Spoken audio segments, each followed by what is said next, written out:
I have to let my attorney come.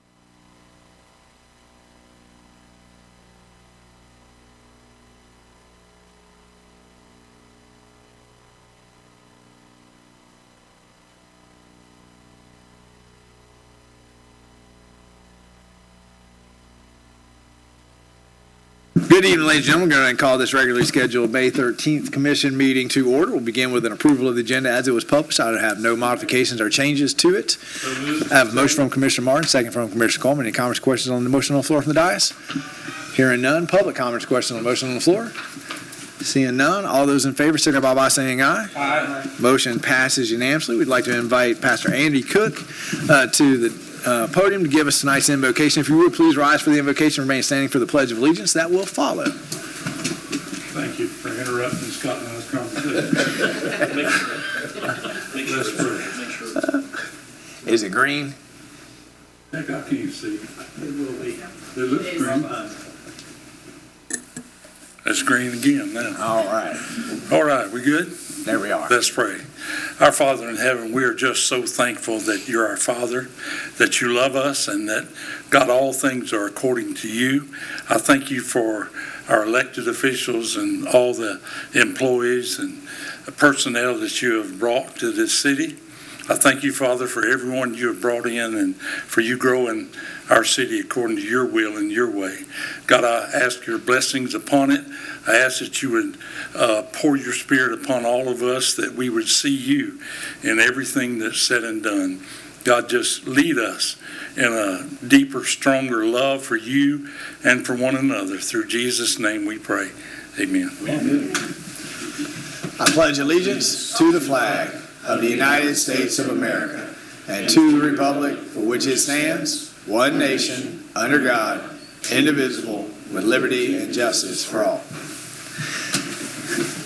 Thank you, Pastor Andy. We appreciate it. You know, Pastor got in a lot of trouble when we That'll take us to our first presentation. Mr. Marlin, tell us what's been going on in the Newberry Branch Library. Thank you, Mr. Mayor, Commissioners. I am Marlon Day. I am the Library Manager at the Newberry Branch Library with the Alachua County Library District. Thank you for letting me make a short presentation this evening.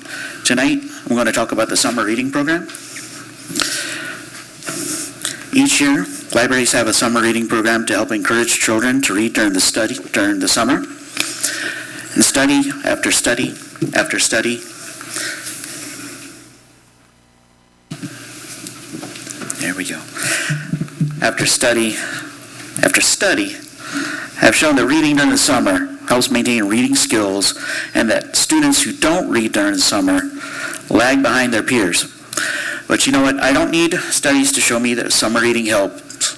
22 years as a librarian has proven it to me. This summer, our official summer kickoff is Saturday, June the 8th. It's at Readerpalooza, which is held in Depot Park in Gainesville. This is a big all-out event, and if you have any children, it's worth the drive into town to attend. It's easy to sign up for the summer reading program. Just sign up online, download the app, or stop by any library location. One of the most effective ways to encourage reading is to use a reading log, and that's what the Beanstack app is. Readers log the minutes that they read, with the option to log titles of the books, as well as leave anonymous reviews about the books that they have read. In addition to reading logs, readers can earn digital reading and Discovery Track badges. The Discovery Tracks have engaging activities that they can complete and log in Beanstack. This encourages readers to come back to the reading log time after time. A few examples of these Discovery Tracks that we have this year: astronomy, navigation, cooking, and gardening. There are 15 in all. Each of those tracks have 5 or 6 related things to do, and if the participant completes 3 of them, they earn the badge. We have found that these tracks are a really good way to keep the reader engaged, keep them reading, and regularly returning to the app to log their minutes. Readers receive a bag of swag when they initially sign up, or if they sign up from home, they can stop by a library branch to pick up the swag after they have enrolled in the program. Of course, they also receive a free book as part of the swag. And each week this summer, we're giving away 3 gift certificates to the New Sky Zone Trampoline Park in Gainesville to participants in the summer reading program. Finally, every year we give away significant prizes at the end of the program to those participants. And the more you read, the more you log, the better chance there is to win. To pull readers into the branch and have them sign up for the summer reading program, we have a lot of great events scheduled this summer at the Newberry branch. The first one is in 10 days. We are calling it Creature Feature, and it'll have several creepy crawly specimens, spiders, snakes, and other assorted bugs. I'm waiting for the next one. I'm going to go to that next one, whatever that next one is. I'll be there. In addition to the kickoff event, Readerpalooza in Gainesville, we are having a smaller kickoff event here in Newberry on June the 4th at 3 p.m. with our Schools Out celebration. And if there's any Newberry teenagers who have ambitions about making it in the music business, on Monday, June the 10th, Anna Moo will be at the library to present a program called So You Want to Be a Songwriter. If you don't know who Anna Moo is, she is probably the most famous children's performer in the area. She's a really talented artist, and this program should be fantastic for our local teen musicians. This is one of her CDs. We have 5 of them in the library district. She's published more than that.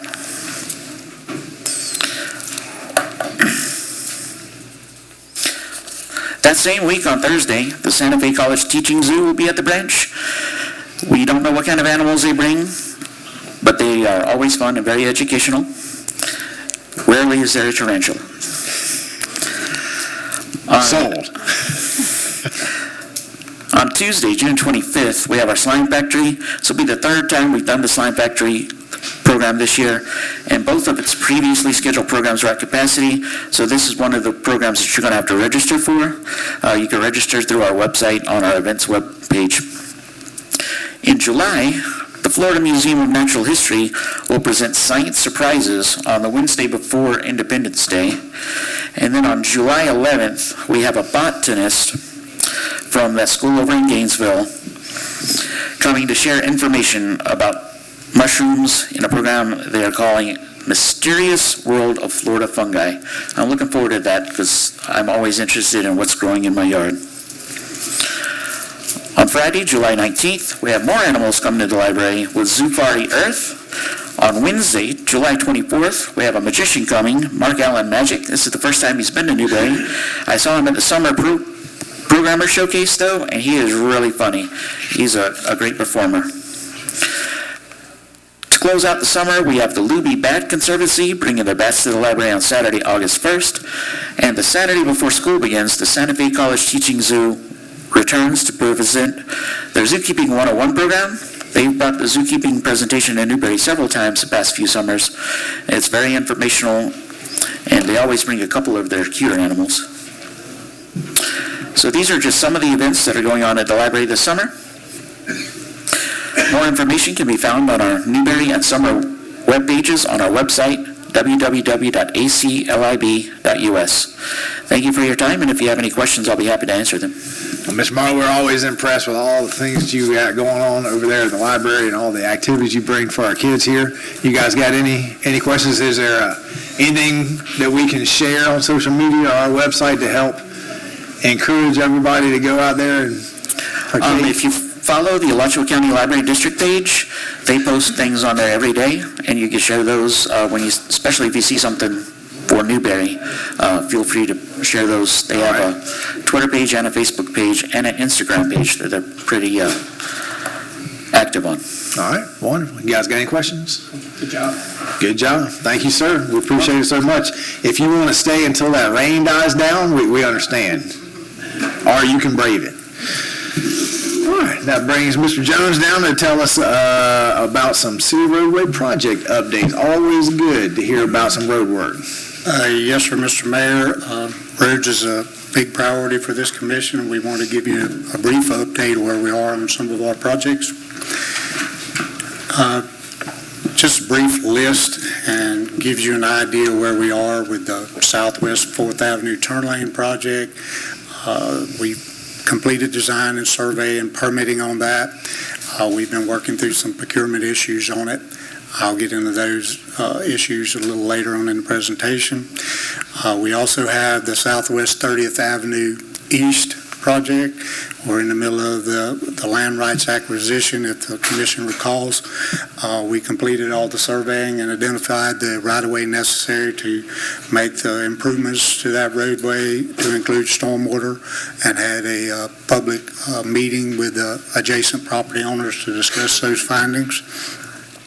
Southwest 30th Avenue West is from State Road 45 west to Southwest 266th Street. We're in the same process there, the land rights acquisition, or identifying what right-of-way would be necessary.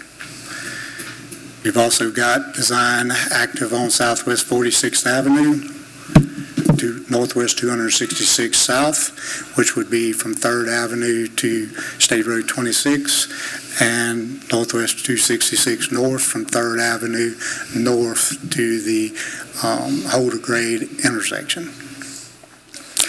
Southwest 15th Avenue East is a project that you're very familiar with. That's from State Road 45 to Southwest 260th Street to make some improvements in front of the elementary school, and the continuation of that from 260th out to 337 to make a through connection. We also have Southwest 254th Street under surveying and design. Little timeline as to where those projects are for the Commission's information. And Southwest 4th Avenue Turn Lane project, if you recall, there were some concerns about the backups that occurred during school pickup and drop-off. So the Commission directed staff to design a turn lane in addition to that road to alleviate those issues. The goal was to have the contractor mobilized and working by the 1st of June, so we could have that completed before school took in this year. That design was completed back in August of 2023. And we had some utilities to relocate, which we, for the most part, have completed. The challenges with that project have been procurement. We placed out for bid in January. We bids due back to us in February. No bids were received. We put it back out for bid in March with bids due in April. We received 2 bids at that time, one for $417,000, the other for $715,000. We had $180,000 budgeted for the project. It's only a 600-foot turn lane extension. So due to that, we rejected all bids and we put it out for the 3rd time. And last week, we received a single bid for $305,000, which equates to a little bit over $500 per linear foot on that 600-foot turn lane extension. It's higher than what we've typically seen, but unfortunately, we've turned that over to the engineer to evaluate, and he said in today's market with the size of the project and some of the challenges with MOT, he does not expect that price to improve. So we will be coming back to the commission at the next meeting asking permission to award so we can get a contractor mobilized and constructing by the first part of June so we can complete that before school takes in and they go to running the buses up and down that road. So this identifies Southwest 30th Avenue, East State Road 45, where we had the discussion with the public. Like I said, it's a Lime Rock Road with limited drainage. It's just open swales. Our purpose and goal is to obtain the land rights to facilitate the possible improvement by either chip sealing or paving to include stormwater management. Our LDRs do require that we get 80-foot of right-of-way on the section line. We did conduct a public meeting in March, and so far, we sent 20 out to property owners. We've received 11 back. We're following up to try to get responses from the rest of the property owners. Jamie. So I noticed the line, the very beginning when you started on 30th, is straight. Where that pit is, that's right beside the road there on the right. You know what I'm talking about? Yes, sir. We going through that, or we? If you have, We already discussed that. yes, sir, we have. While we will be obtaining the 80-foot of right-of-way, as the LDRs require, you can shift the roadway back and forth in that 80-foot. There may be places where you have more right-of-way on one side than the other, and more stormwater management on one side or the other. There are some challenges all the way up and down that road segment, and when we design, we attempt to minimize any impact from low areas, pits, minimize the removal of, some of your heritage live oaks and that sort of thing. But you do have the ability to wander the road through the 80-foot So right. we're good at 60-foot right away to get around that. Well, you would have more stormwater management at another point. Okay. You'd have a wider swale somewhere else within the right of way. But all of that will proof out in the design. So Southwest 30th Avenue West, kind of the same situation. You have Champions Park and a proposed development on the eastern segment of that. As you get towards the west, there's an existing borrow pit. The road dips to the south outside of the 80-foot. We've looked into ways that you could stay on the section line within the 80-foot. One would be to potentially fill that borrow area. Engineer estimates that at $625,000 roughly. If you were to try to bridge it, the engineer estimates that at $3,250,000. If you wanted to avoid that area and try to dip the road south, it would require extensive land acquisition from the property owners to the south, because your curve would be to a much gentler standard for the type roadway that would be designed than the sharp curve that you have around that pit now. And you would also have to facilitate stormwater treatment in that area. Same purpose and goal is to identify and obtain land rights to facilitate the possible improvement from State Road 45 all the way to 337. And that side, the west side, is on a section line right Yeah. there? Yes. Southwest 46th Avenue, we have it under active design. It's basically a reconstruction. Southwest 46th Avenue was a road that the city acquired from the county years ago. It was built on an experimental asphaltic base, which is basically tack shot on sand. There is no lime rock base under that road, so it'll be a total reclaim and reconstruct from one end to the other, to include reworking the drainage, any cross drains, driveways that are adjacent to it. So the surveying's complete, geotech's complete. They are past 30% design. We should be getting 60% design plans in the next week to week and a half. The ecological services have been completed. The cost estimate, and it is early in the design process, so they got 20% contingency in there, but to rehabilitate that road from 337 to State Road 45 is $6,713,000 is the current cost estimate. Hang on, Commissioner Mazon and then Commissioner Martin? No, Commissioner Martin first. Jamie, with the way that 46 comes in at an angle to State Road 45, is there any current requirements that be more Straight.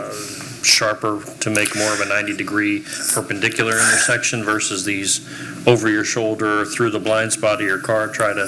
There's no requirements for that. We have stopped our potential improvements at the western edge of the railroad right away, so we didn't have to permit across the railroad. It is something that could be looked at in conjunction with DOT as part of any improvements they make on State Road 45 to, correct that alignment so it's not at an angle.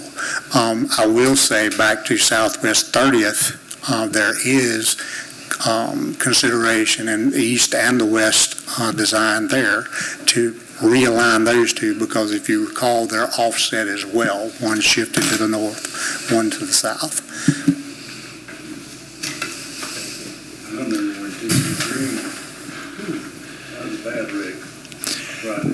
Jamie, talking with the developer, I I thought that was in the works to straighten out the 4627, but maybe that fell through with FDOT? I'm not sure if it may be so. Because he controls the land on both sides, so it's just an issue of one way or the other. I'll look into that because I don't know, to be honest with you, but Okay. we have We may have a discussed, design. we have discussed it on 30th. Well, I know Mr. Marchett owns that right there, that piece. And The he piece to will- the east or the west? It's doable. I mean, I haven't specifically had the conversation with that intersection, but I can promise that the railroad track on the west side is complicating things. Trying to realign a couple of intersections, 45 in to 235, and same thing is that railroad track really agitates. I'm not saying we can't do it, but I know that'll be the first thing out of the box is we got to figure out how to get across the railroad tracks before we do any of it. Anecdotally, even though we're not crossing the railroad right away, we have to have some concurrence from them to construct right up to the edge of their right of way. One of the things they've asked the engineer for is the original document that permits there to be a crossing of the railroad track there. And some of the Newberry natives can probably speak to it better than I can, but I'd be willing to bet if you find that document, it come over on the ark. But I haven't been able to locate it. So I kind of got the slides out of order. This relates to another project we have north of this, but we do have Northwest 266 is slated to be improved as part of a development that's occurring in the area there, Post Woods.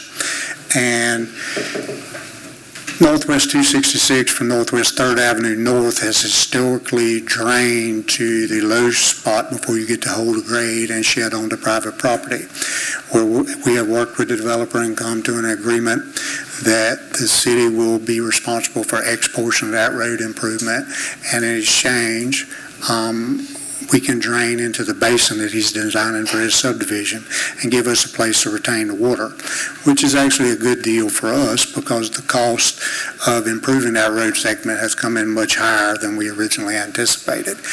But to match that, we're under design from Northwest 3rd Avenue back to what will eventually be the junction of the Twin Pairs at 337 to resurface and reconstruct that, add sidewalks on both sides from 26 North, improve the street lighting, and address the drainage.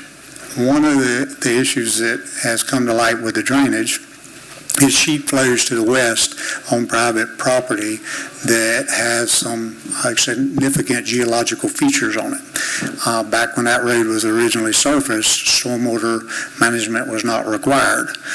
If we reconstruct that road, stormwater permitting and management is required now.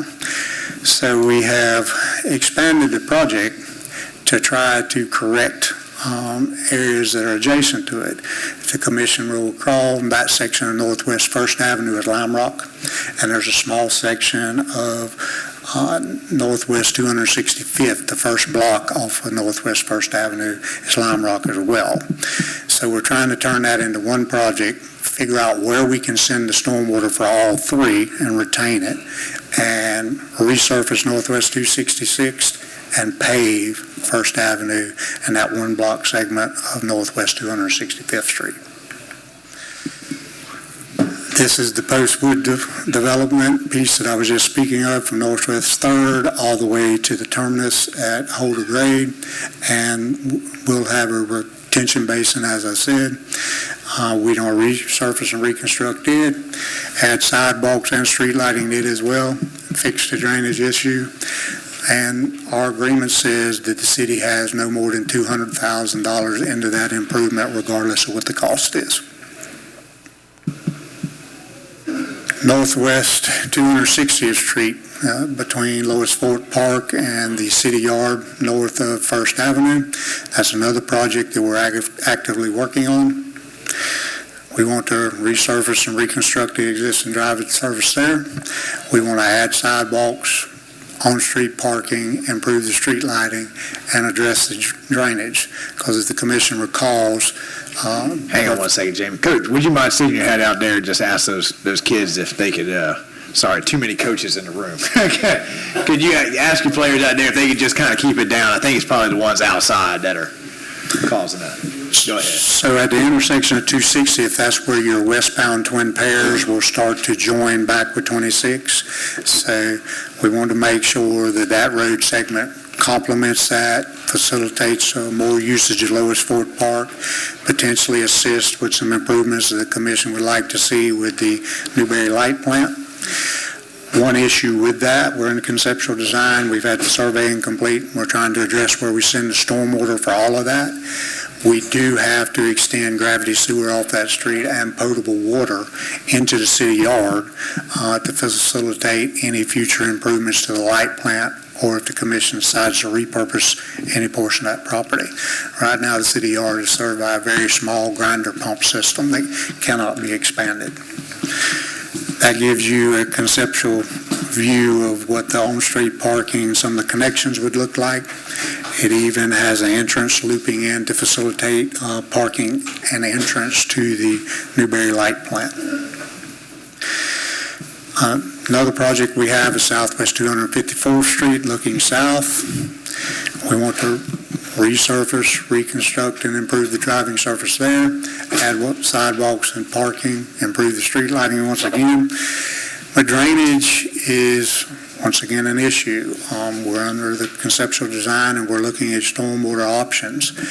In a subsequent presentation and a future commission meeting, I'll bring back some information about a stormwater facility plan that we have and a potential stormwater assessment, where we're looking at the entire historic downtown area and the CRA and identifying areas where we could develop master stormwater basins that would not only facilitate us taking stormwater from roadway projects, but would also allow for some of the smaller lots that are in that area, if they wanted to redevelop and rebuild, that stormwater could be conveyed to those master basins rather than them having to put a stormwater pond on their site and eat up area that could be used for their building, parking, or other improvements. Do we have something like, we did something behind bounds, right? With stormwater? No, sir. We are looking at a potential solution for that adjacent to Bounds.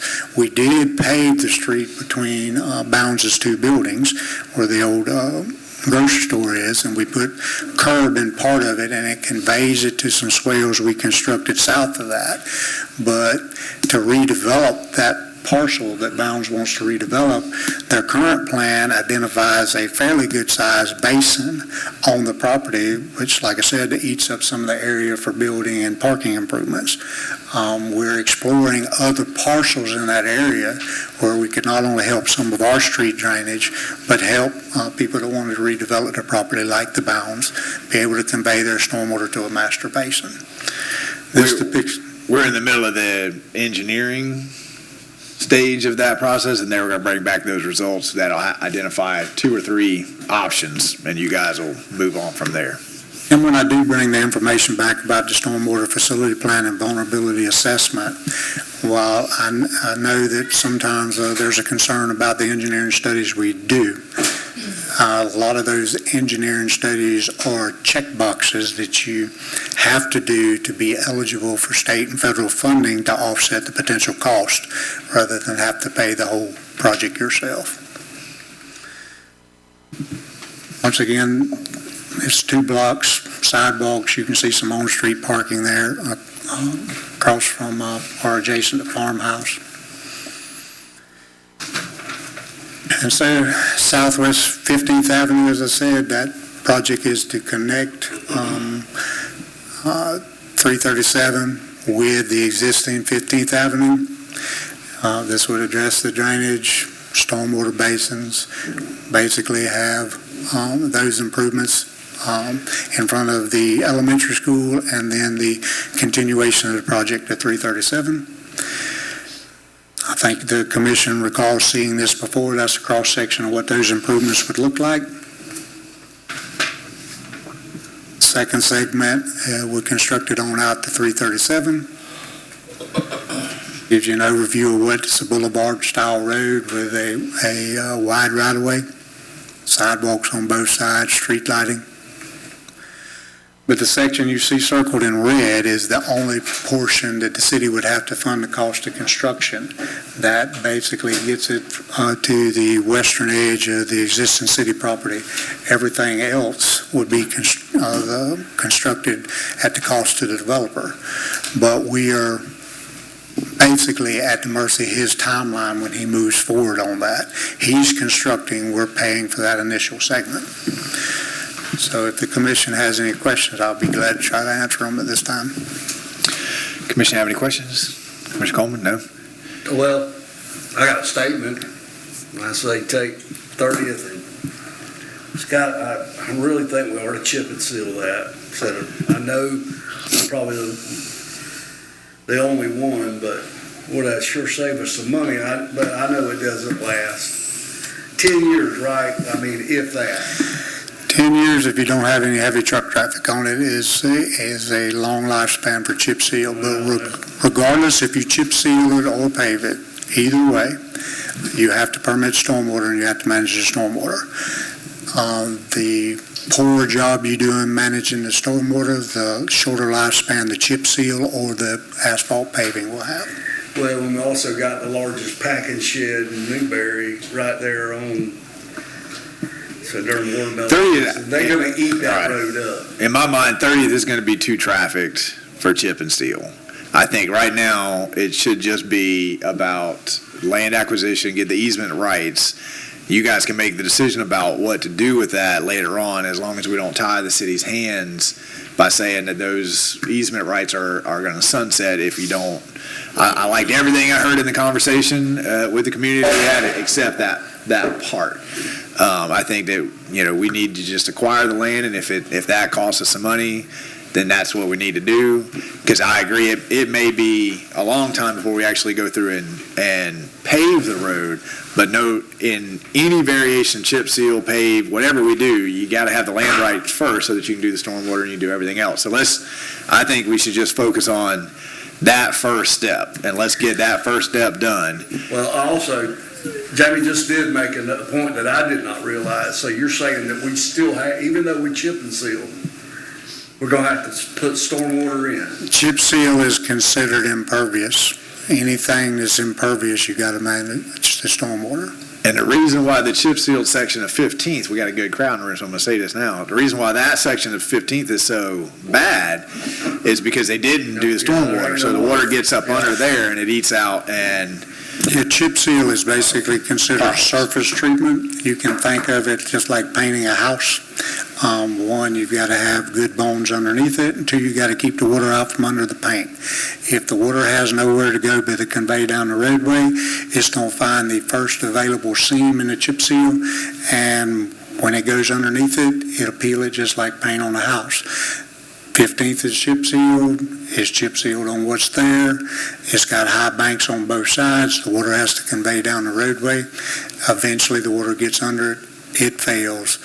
That's the reason for the potholes. And Jamie, I know that you've answered this question a couple times already, but remind me what changed, because at the beginning of this, when we knew the road had moved off the section line, but we thought we could make an application and say that the road has been there so long that the road is now the new section line, and we're going to go easement on both sides. Well, how and when did that change? Because that seems like that one, whatever that was, that's what has derailed us and made this more complicated. So you have to do stormwater management regardless of where you put the road. The land development regulations that the city put in place says that if a road is on a section line, or right-of-way is on a section line, you have to have 80 foot. I've explained to a couple of folks that asked the question, if the city commission would like to change those LDRs or change that requirement, they have the authority and the ability to do so. What we do have to do, regardless of whether the road's on the section line, whether it's a 60-foot right-of-way or 80-foot right-of-way, if you improve it, if you improve any road with anything impervious, you have to manage the stormwater, and you have to go through the permitting process. That's not quite my question, though. My question is because at this point, we had a section line and the road has deviated so far that in some sections, That's why I'm wearing overalls, because I knew I was going to get to go to work today. I just knew it was a matter of time. the section line has deviated so far that we need 80 feet over here and 4 feet over here because we're trying to put, my understanding is we're trying to get the road back onto that section line. Are we not trying to get the road back onto that section line? I'm not trying to get it on the section line, but I'm trying to keep it within that 80 foot. You want the middle of the road to be within the 80 foot. Because I just want to make the road the new section line and get 40 feet on both sides of the road. You can't do that. That's good, yeah. I want to know. It's impossible. I want to know why. You got a pit there that's deeper than. No. But the road is there, right? That road. And if the road is deviated away, I want the road to be the new line, and then I want to worry about shifting for pits then. But I don't want to try to get back to that section line and have to take 200 feet over here because the road over the last 100 years has deviated off that section line. We're trying to get a road back into the section line. When at the beginning, when the road was going to be the new section line, this was moving along much smoother. Then we ascertained that we needed to try to get back to that section line, which was drawn in 1850, right? 1820, right? And that has what's caused the problem. Was here. Right, Commissioner Farnsworth was up here, he voted on it. Yes. But that's what's meant, in some sections, we got to take these massive amounts. And I think if we just have to get around a pit, well, that's one thing, right? So that's my point. Why can't the road that has been there and been established, why can't we make the argument that that is now the new de facto section line, and we're going to work within the 80-foot easement off of the road that's already there? I'm not sure I'm 100% understanding, but if you look at the western edge of it from the survey, the road starts out pretty much centered on the section line.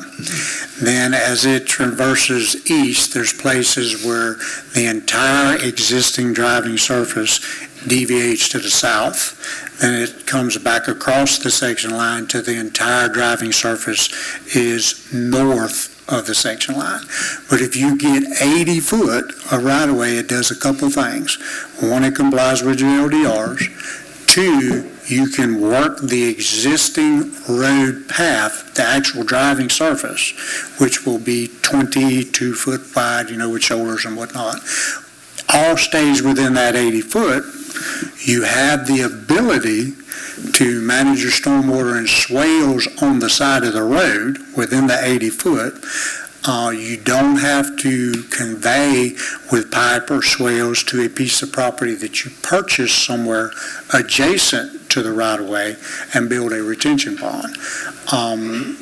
I believe, and I'm speaking from memory, so I may be off a little bit, I don't think there's any one single parcel through there, and we're talking about pretty extensive parcels. I don't think there's a single parcel that we would have to acquire more than 2 acres.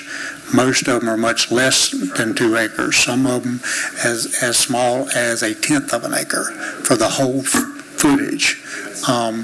But regardless of the 80 foot, 40 foot north of the section line, 40 foot south, what I've explained to the citizens is the driving surface may stay exactly where it is. The stormwater management and improvements, there may be some on the north side of the road or south, and it may have to jockey back and forth. The goal was, once we determined the 80-foot requirement, and I think the commission may recall back when we were talking about a 60-foot wide right-of-way, I said it may be necessary to buy several parcels for basins. We believe that if you have the 80-foot and comply with your LDRs, you won't have to buy any basin parcels. Okay, go ahead, Commissioner. So do you see 15th or 30th as the get out of Newberry main road? I know Newberry Road, but I'm talking about out of those two, you see that's pretty imperative to go, today and get this done like this? I'll say it's going to be easier to construct a collector road on 30th, one, due to the fact that east of 202, Alachua County has already established the 80-foot wide right-of-way. You can improve 30th from 337 all the way to that point with a lot less tree removal and a lot less issues than you would to try to improve Southwest 15th Avenue from State Road 45 east. That is going to be we maintain that road under interlocal with the county, but it's still the county. The city put money towards that chip seal, but you don't have the land rights there, and you have a tremendous amount of vegetation, trees that would have to be removed. And if you notice in segments of it, the banks of the road are 2.5, 3 foot higher than the road. So you've got to cut that down or make arrangements to stabilize that and convey your stormwater somehow, some way to somewhere. It's going to cost, in my professional opinion, a lot more money to improve 15th than it will 30th. And Jamie, in the presentation, did you give a start date for the 15th in front of the elementary school? The procurement documents are being put together now. I'm not sure where we are with that process. It's not a project that I'm working on. Other staff members are, but I can check into that and get back with the commission. I want to make sure, because we're going to go through the beginning and the end of a school year. So I want to make lots of communication with folks, how they're going to get their kids in, how they're going to get their kids out, that kind of stuff. So whenever, I want to give lots of upfront time. So you don't have to answer now, but we'll find out about it. We do have and have made some arrangements to procure materials to relocate the overhead electric that's got to be adjusted and do some right-of-way trimming there. We've had the surveyor establish where the basin would be. I met with some staff there about doing some temporary fence work that would keep the ag animals where the ag animals needed to be while we did what we needed to do for the stormwater improvements. You're exactly right, Mr. Mayor. That project is going to have to be timed over 2 school years, or at least 2 years, and worked out to where you cause the least amount of confusion, concern, and issues for the parents and the school, but at the same time, don't drive the cost of your construction up by pushing the contractor out that long. The longer the contractor stays engaged, the higher he has to push his price. Mr. Farnsworth. To Commissioner Coleman's point, I think that even though 15th would be a lot more to take on, it'd be used a lot more than 30th will. I don't see people driving all the way down to 30th from Countryway or that area to get out of town. I just think that would be taking 15th. So A couple factors, Mr. Mayor, that the commission may not be aware of. Hang on. I want to make sure everybody's aware. We don't own 15th, so we do own 30th. That's kind of the driving factor of why we started working on 30th, because that's our road. 15th is a county road, but I didn't mean to interrupt you. We own part of 15th, don't we? We own State Road 45 back in front of the elementary school. That's Right. the only portion we own. I assume you're talking about the eastbound portion of 45. Yeah, that's all county. I mean, to get out of town, I'm ready. I'd go, you're gonna go 1 extra mile to take a left and get out of here? I mean, to avoid the potholes on 15th, I'd drive down to 30th. Yeah, Right. yeah. Well, Mr. Mayor, one fact that some of the commission may or may not be aware of, originally there was a development that was slated for the north side of 30th as it abuts State Road 45. Old development orders hung out there a long period of time. I do know that there's been some recent interest by some parties that would like to look at that parcel. So that may happen sooner rather than later. I don't know. Okay. Other questions? Thank you. Mr. Rainer, you're saying that in order to get the Wi-Fi back up, we got to reboot it? We're good? Okay, thank you. I Mr. appreciate Mayor, that. just Mr. Manager? before we close out that conversation, to your question about when did this become complicated, I think that it became complicated when, after digging in like Jamie did, we determine the extent of stormwater requirements, because those roads are 25 feet wide, just the driving surface, and we think of the right-of-way necessary as being 80 feet. So finding a suitable 25 feet within an 80-foot swath is way simpler than we know that once we add the stormwater swells on either side, that we're pretty much going to take up the whole 80 feet. That means we can either put more stormwater than splitting it 50-50 on one side or the other, or simply relocate the road center to the section line. So I think it has to do more with the necessary amount of land required for stormwater that seems to have made these projects get much more complicated very quickly. Okay. I appreciate that. Thank you, sir. All right, let's move on to our Historic Preservation Month proclamation. John Paul, you want to come down here? Do you want to tell us a little bit about this and then I'll read the proclamation, or do you want to begin with the proclamation and then go into the presentation? You call it. Your choice. Thank you, Mr. Mayor. I have not prepared a presentation for the proclamation tonight, though Historic Preservation Month is something that's been championed by both the City of Newberry with their historic district, as well as it being a great contributor to the economy of the City of Newberry, but also on a national level, the National Historic Preservation Trust for Preservation also encourages local communities to participate in Historic Preservation Month, it being May. And as a continued practice annually, the city declares the month of May the month of historic preservation in the City of Newberry. So brief introduction to it, if you'd like to read the proclamation. We don't have anybody here to accept it, but yeah, I think I'll present it at tomorrow's inaugural meeting of the Newberry Historic Association, because that's when we're going to first meet. So perfect timing. So with that lead in, we'll go ahead and read this proclamation. Whereas historic preservation is an effective tool for economic development and growth management, and helps to foster local pride and maintenance of overall sense of place making. Whereas the National Trust for Historic Preservation celebrates the month of May as the National Historic Preservation Month.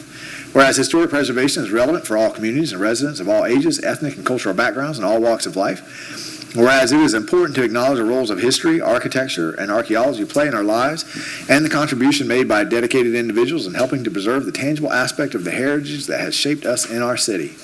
Whereas historic preservation is supported within the City of Newberry by the Board of Commission and Historic Preservation Board, as well as many other local businesses and neighborhoods.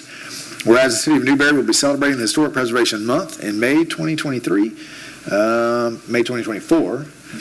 The theme for this year is People Saving Places. Now, therefore, I, Mayor Jordan Marlowe, the City of Newberry, do hereby declare the month of May 2024 as a month of historic preservation in the City of Newberry, and encourage citizens to identify, celebrate, and educate others, and strive to preserve places that are important to them. In witness whereof, I have hereunto set my hand and caused the great seal of the City of Newberry, Florida, to be affixed unto this 13th day of May in the year 2024. So be it proclaimed. I'll read that again at tomorrow's meeting. All right. That's going to take us to public announcements, and I want to make a clarifying point here between public announcements and public comment.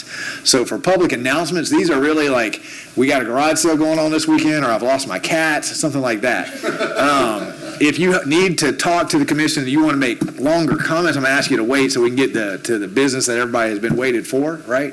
If you've got a new announcement, something we don't know about, and you're just needing to tell us about that, that's really what this time of the meeting is for, right? So with that, do we have any public announcements? Anybody got a lost dog, a garage sale this weekend, something new and cool that just happened you want to let everybody know about? Naeem, come on down.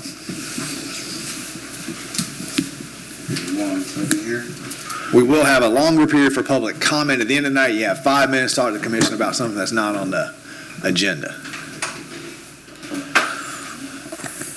On my first word, I didn't start yet.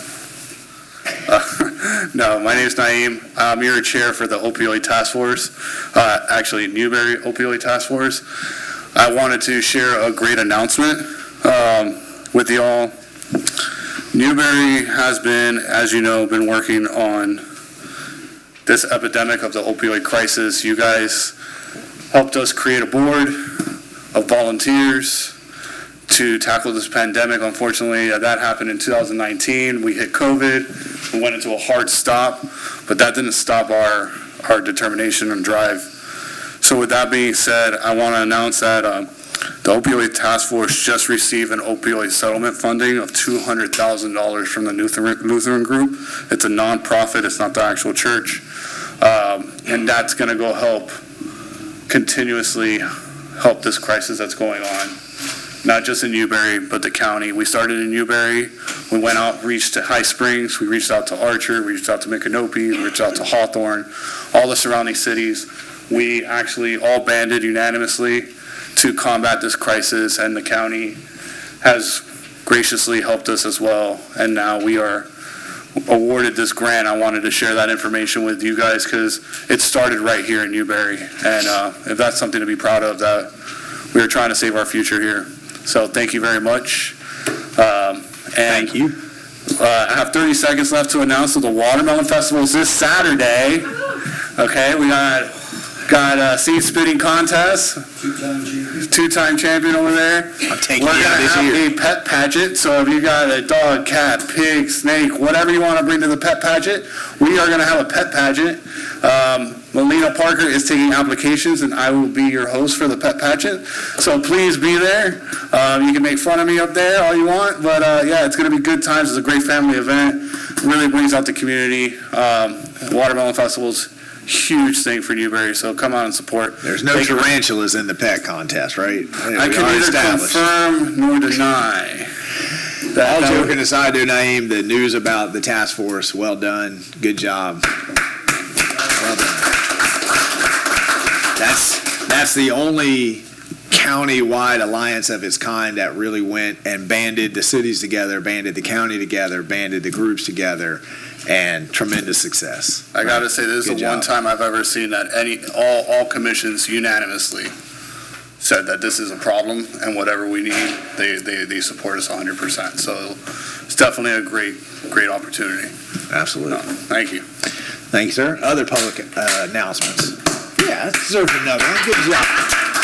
Yeah. Other public announcements? Come on down. For non-agenda items. Non-agenda items, yep. Announcements, yep. I'm Brandy Oldman. I just want to talk about, y'all were talking about 254th Street and like by Bounds, but if you go the other way north, we're in need of a stop sign at 254 and 4th Avenue. Cars fly by there. There's a lot of kids that play, and a lot of them play in the road, not mine because I'm fenced, but a lot do. So I think we need some stop signs there, or a speed bump, or something. And again, Can you say the cross street again? So we got 254 and 4th Avenue. all right.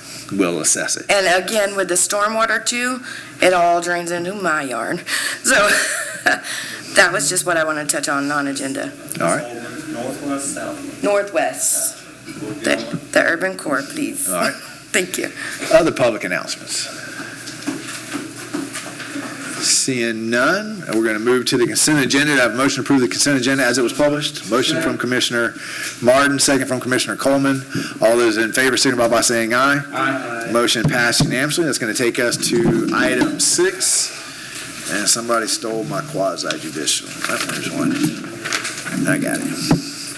All right, so we are going to be entering quasi judicial procedure. This means the commission will stop being a legislative body and become a judicial board. That means we have to follow certain rules and adhere to a different standard of decision making. The primary rule must follow concerns testimony. The substantial and competent evidence standard must be met when the judicial board makes a decision. This standard states the following, and I quote, all public testimony will be taken under oath. Everyone testifying will be subject to cross-examination. All documents and exhibits shall be entered into evidence. Giving opinion testimony is limited to experts. Closing arguments are limited to the evidence of record. I'm going to ask the attorney at this time to read on second reading ordinance 2024-14/LDR 2306 into the record, please. Yes, sir.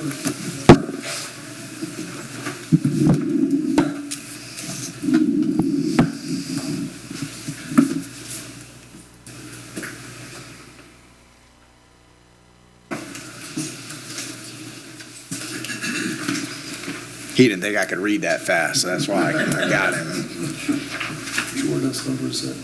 It is, it's item 6 on the agenda and 24-14. While you're looking for that, let's go ahead and ask the clerk to swear in the applicant, staff, and anyone, and then This is a continuance.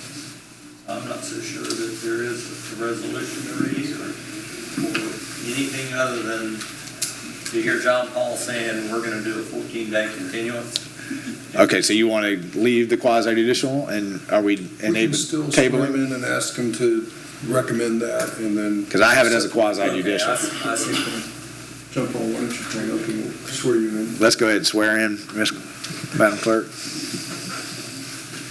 Please state your name John Paul Perez. for the record. Do you hereby swear affirm the testimony you're about to give is the truth, the whole truth? I do, Judy. Thank you. Okay, so we're going to skip and just go ahead and ask for the continuance. Correct. Staff's love it. requesting a Save some continuance to May 28th at 7 p.m. Okay. Mr. Attorney, do I need to do ex parte since we're just voting on the continuance? We'll come back and do that next time. Okay, so they're asking to continue it. Do I have a motion? So moved. Is this the Second. I have a motion from Commissioner Coleman, a second from Commissioner Farnsworth. Question, Commissioner So Mazon. this is the continuance of the zoning of the ranch, correct? Right. For- So it's not an approval, it should mean we're going to come back to it to have they need more time. Okay.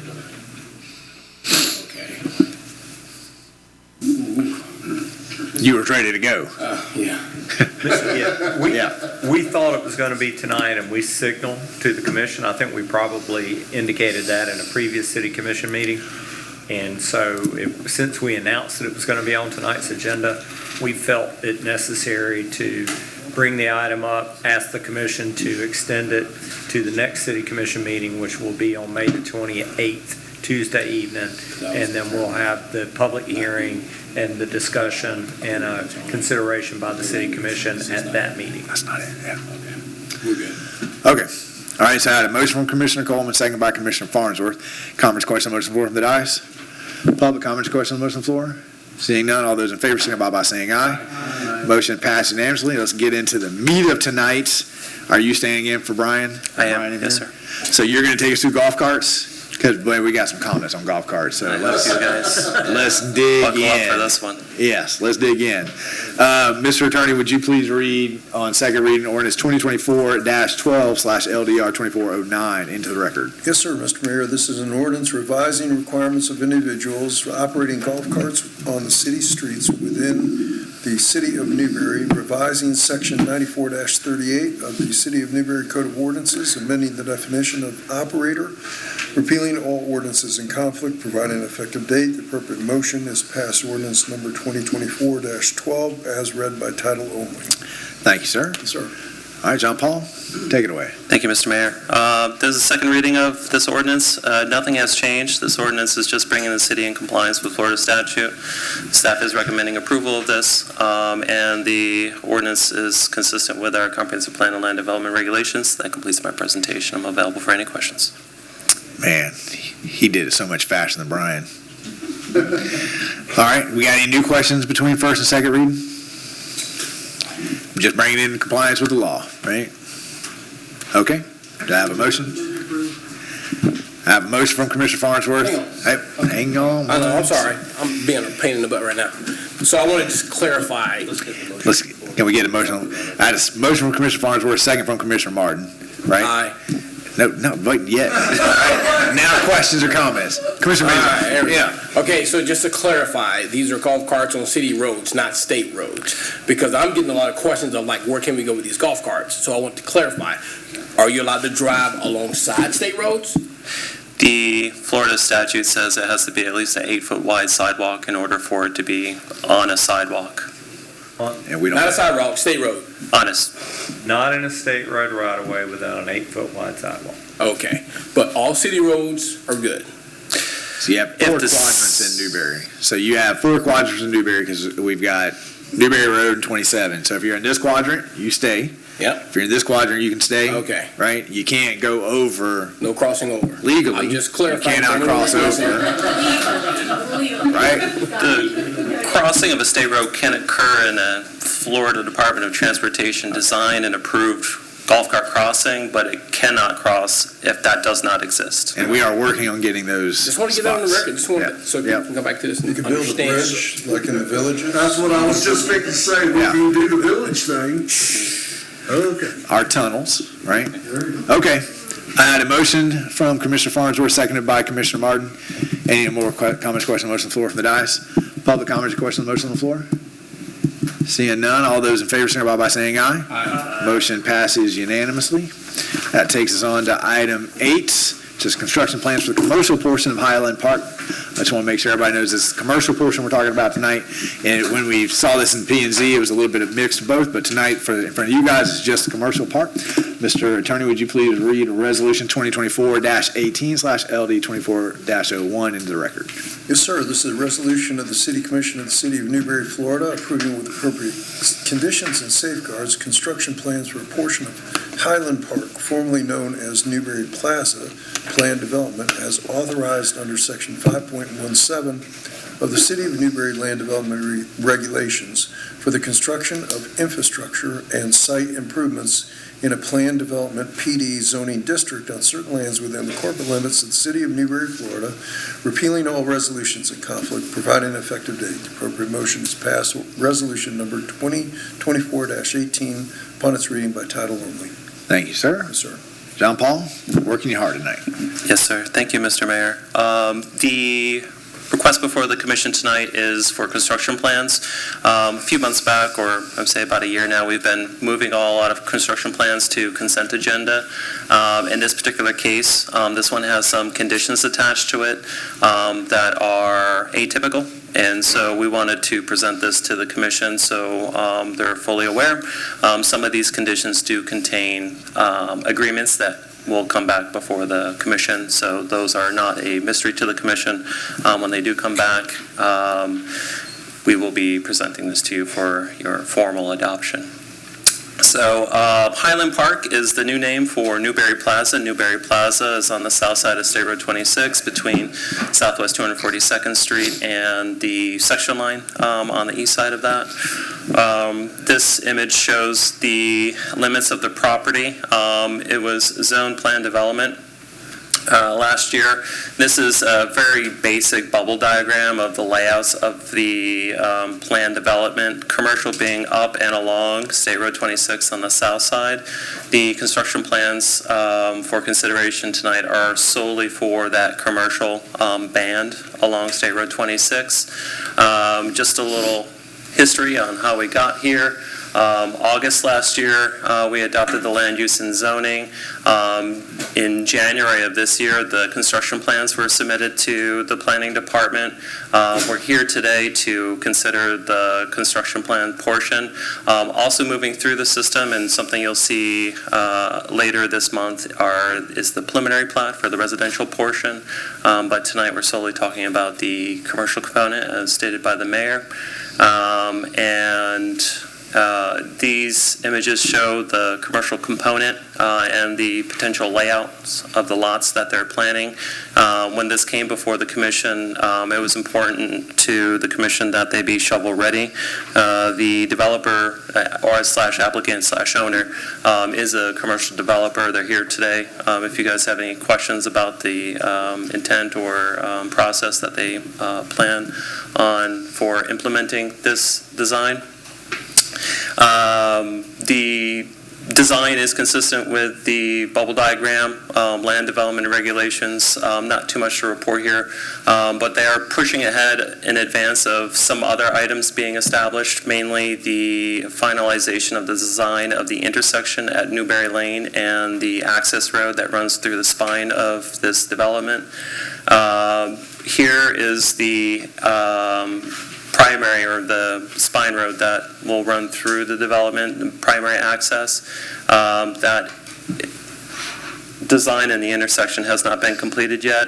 They're willing to move forward at risk and start construction and moving dirt on the site without having that signalized intersection design finalized by FDOT. The trigger for the design or for the intersection or signalization improvement is the service station that's planned or gas station for the site. So they've provided a traffic impact analysis that shows that in multiple scenarios that the uses itself planned for the other parcels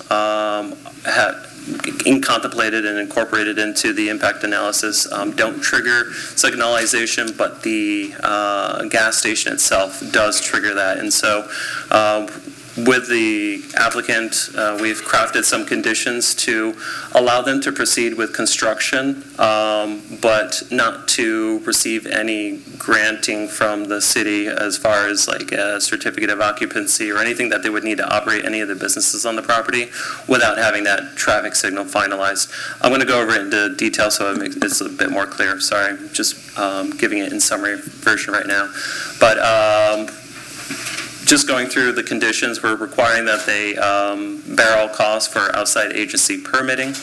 Prior to site plan approval, the traffic signal permit must be obtained from FDOT. So that means before they can get any sort of public hearing for site plan approval, they have to have a permit issued by FDOT. So that means finalized design for the intersection. No certificate of occupancy or certificate of completion for the fueling station without completion of the traffic signal.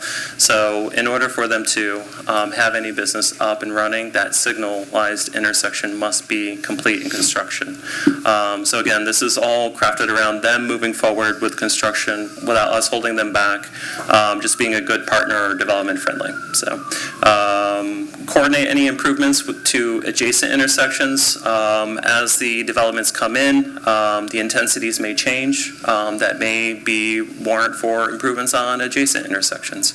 And so to continue monitoring that as the site plans do come in, that they continue to monitor those impacts to adjacent intersections in the area. They also would like to enter into a pioneering agreement. This is for the oversizing that the city is requiring for these wastewater lines in the area. A lot of that area hasn't been built out because of limitations to access to municipal services such as wastewater, et cetera. So they're only required to put in an 8-inch line. We're asking them to upsize that to a 12-inch line that allow for expandability in adjacent parcels and more development in the area. They're willing to proceed at risk for that. We don't have any finalized agreement, but with the understanding that these costs would be recuperated from the collection of like fair share agreements. So as parcels get built out, that developer would contribute their fair share contribution of that cost to upsize to the city, and the city would then return that back to the developer. So. Just clarifying that we do need an easement agreement for these wastewater lines, and because this particular parcel does also have a section line on the east side of it, and it's not included in any plat, where we are requiring the transfer of that 40-foot of half of the 80-foot right-of-way that's needed for section line right-of-ways to be a fee simple transfer to the city for the time being. So, hang on one second, yes, Commissioner Coleman.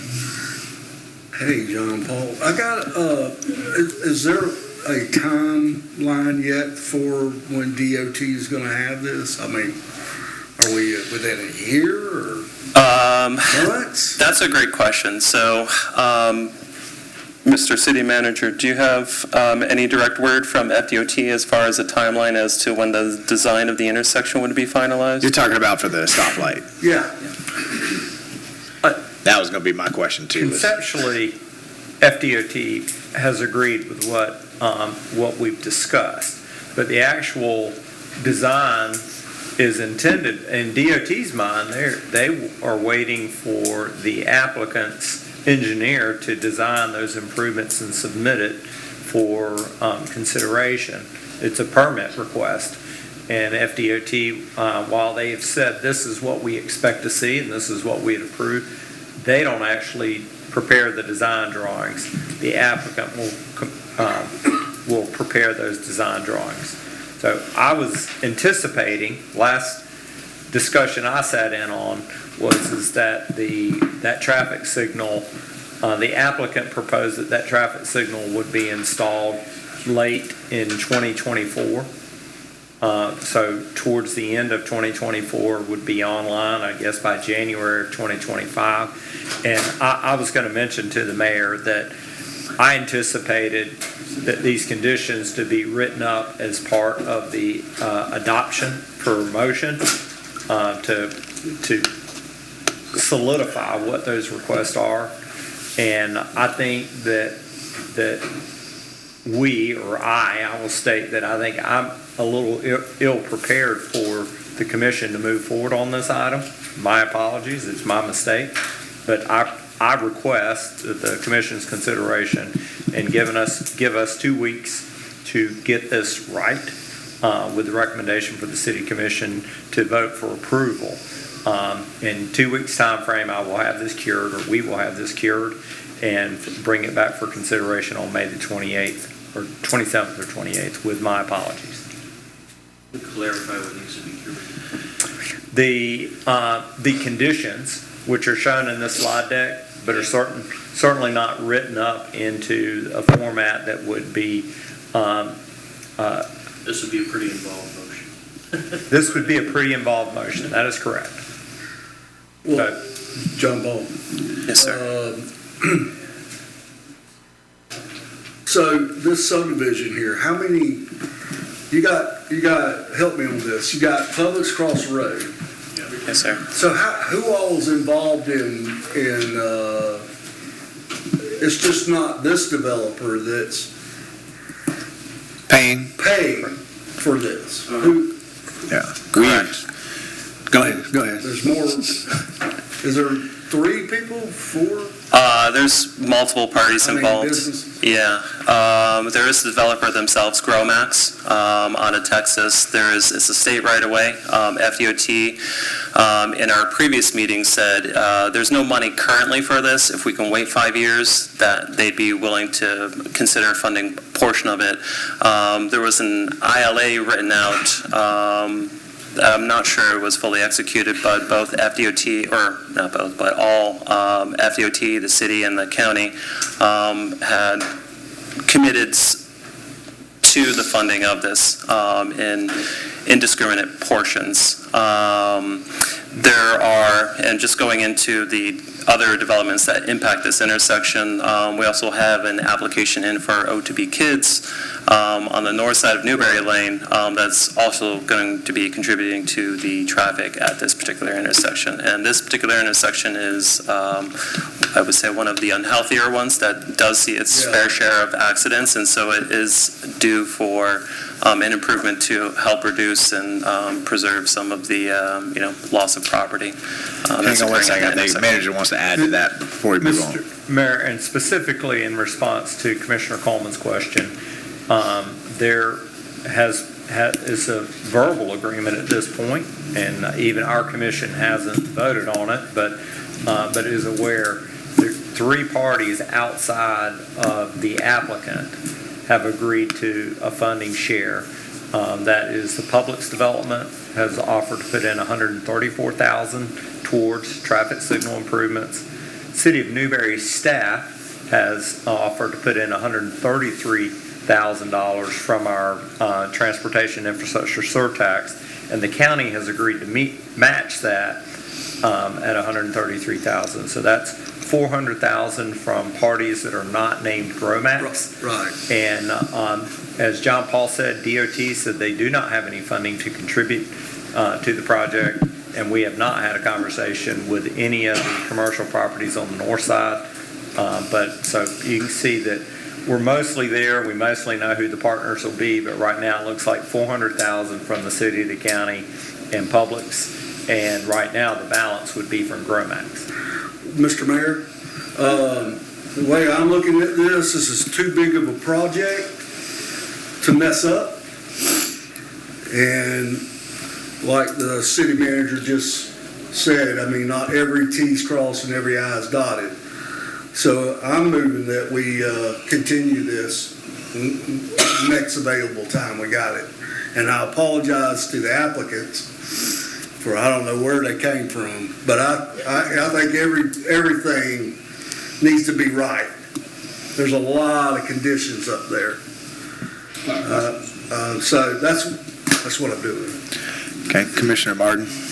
Wait, was that a form of a motion? Yes, it is. Does anyone want to second that before it dies? I'll second. Okay, I got a motion from Commissioner Coleman and a second from Farnsworth. Now, Commissioner Martin. Yeah, I was going to second it as well, but Is there any, so that we're not this wasn't a waste of time for the applicant, is there anything that the applicant wanted to at least try to talk us through tonight as we're working Yes, through that over let's the have next them couple come weeks? up and speak. I just wanted to mention that we did have some conditions drafted, included in the resolution in your package. That language for those conditions was transferred to the applicant. They did accept those conditions, all the ones that we discussed tonight. If there's additional questions I can answer about them, or if there are any confirmations or affirmations you need from the applicant, they're here to provide that as well, okay? Commissioner Farnsworth? I just have a few questions. So it's determined that the traffic light is actually going to be going at this location, not No, 235?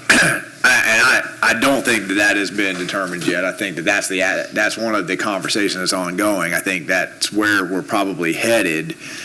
But I also think that it may end up being that we need a light at both sections, and at least two of those three parties, and this party has really only agreed to contribute to a light at 235 or a light up here.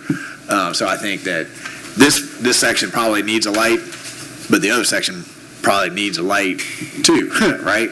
So I don't think that has been unanimously determined. But before we launch into a long conversation, if we're going to be coming back to it, because we're going to be having all those questions again, but that's one of the things that I think is still, to some degree, up in there. We don't have anything written down. I know this applicant is fighting real hard for it to be right here. And Mr. Mayor, to that point, I'd say that the transportation parties are comfortable with it being at this intersection.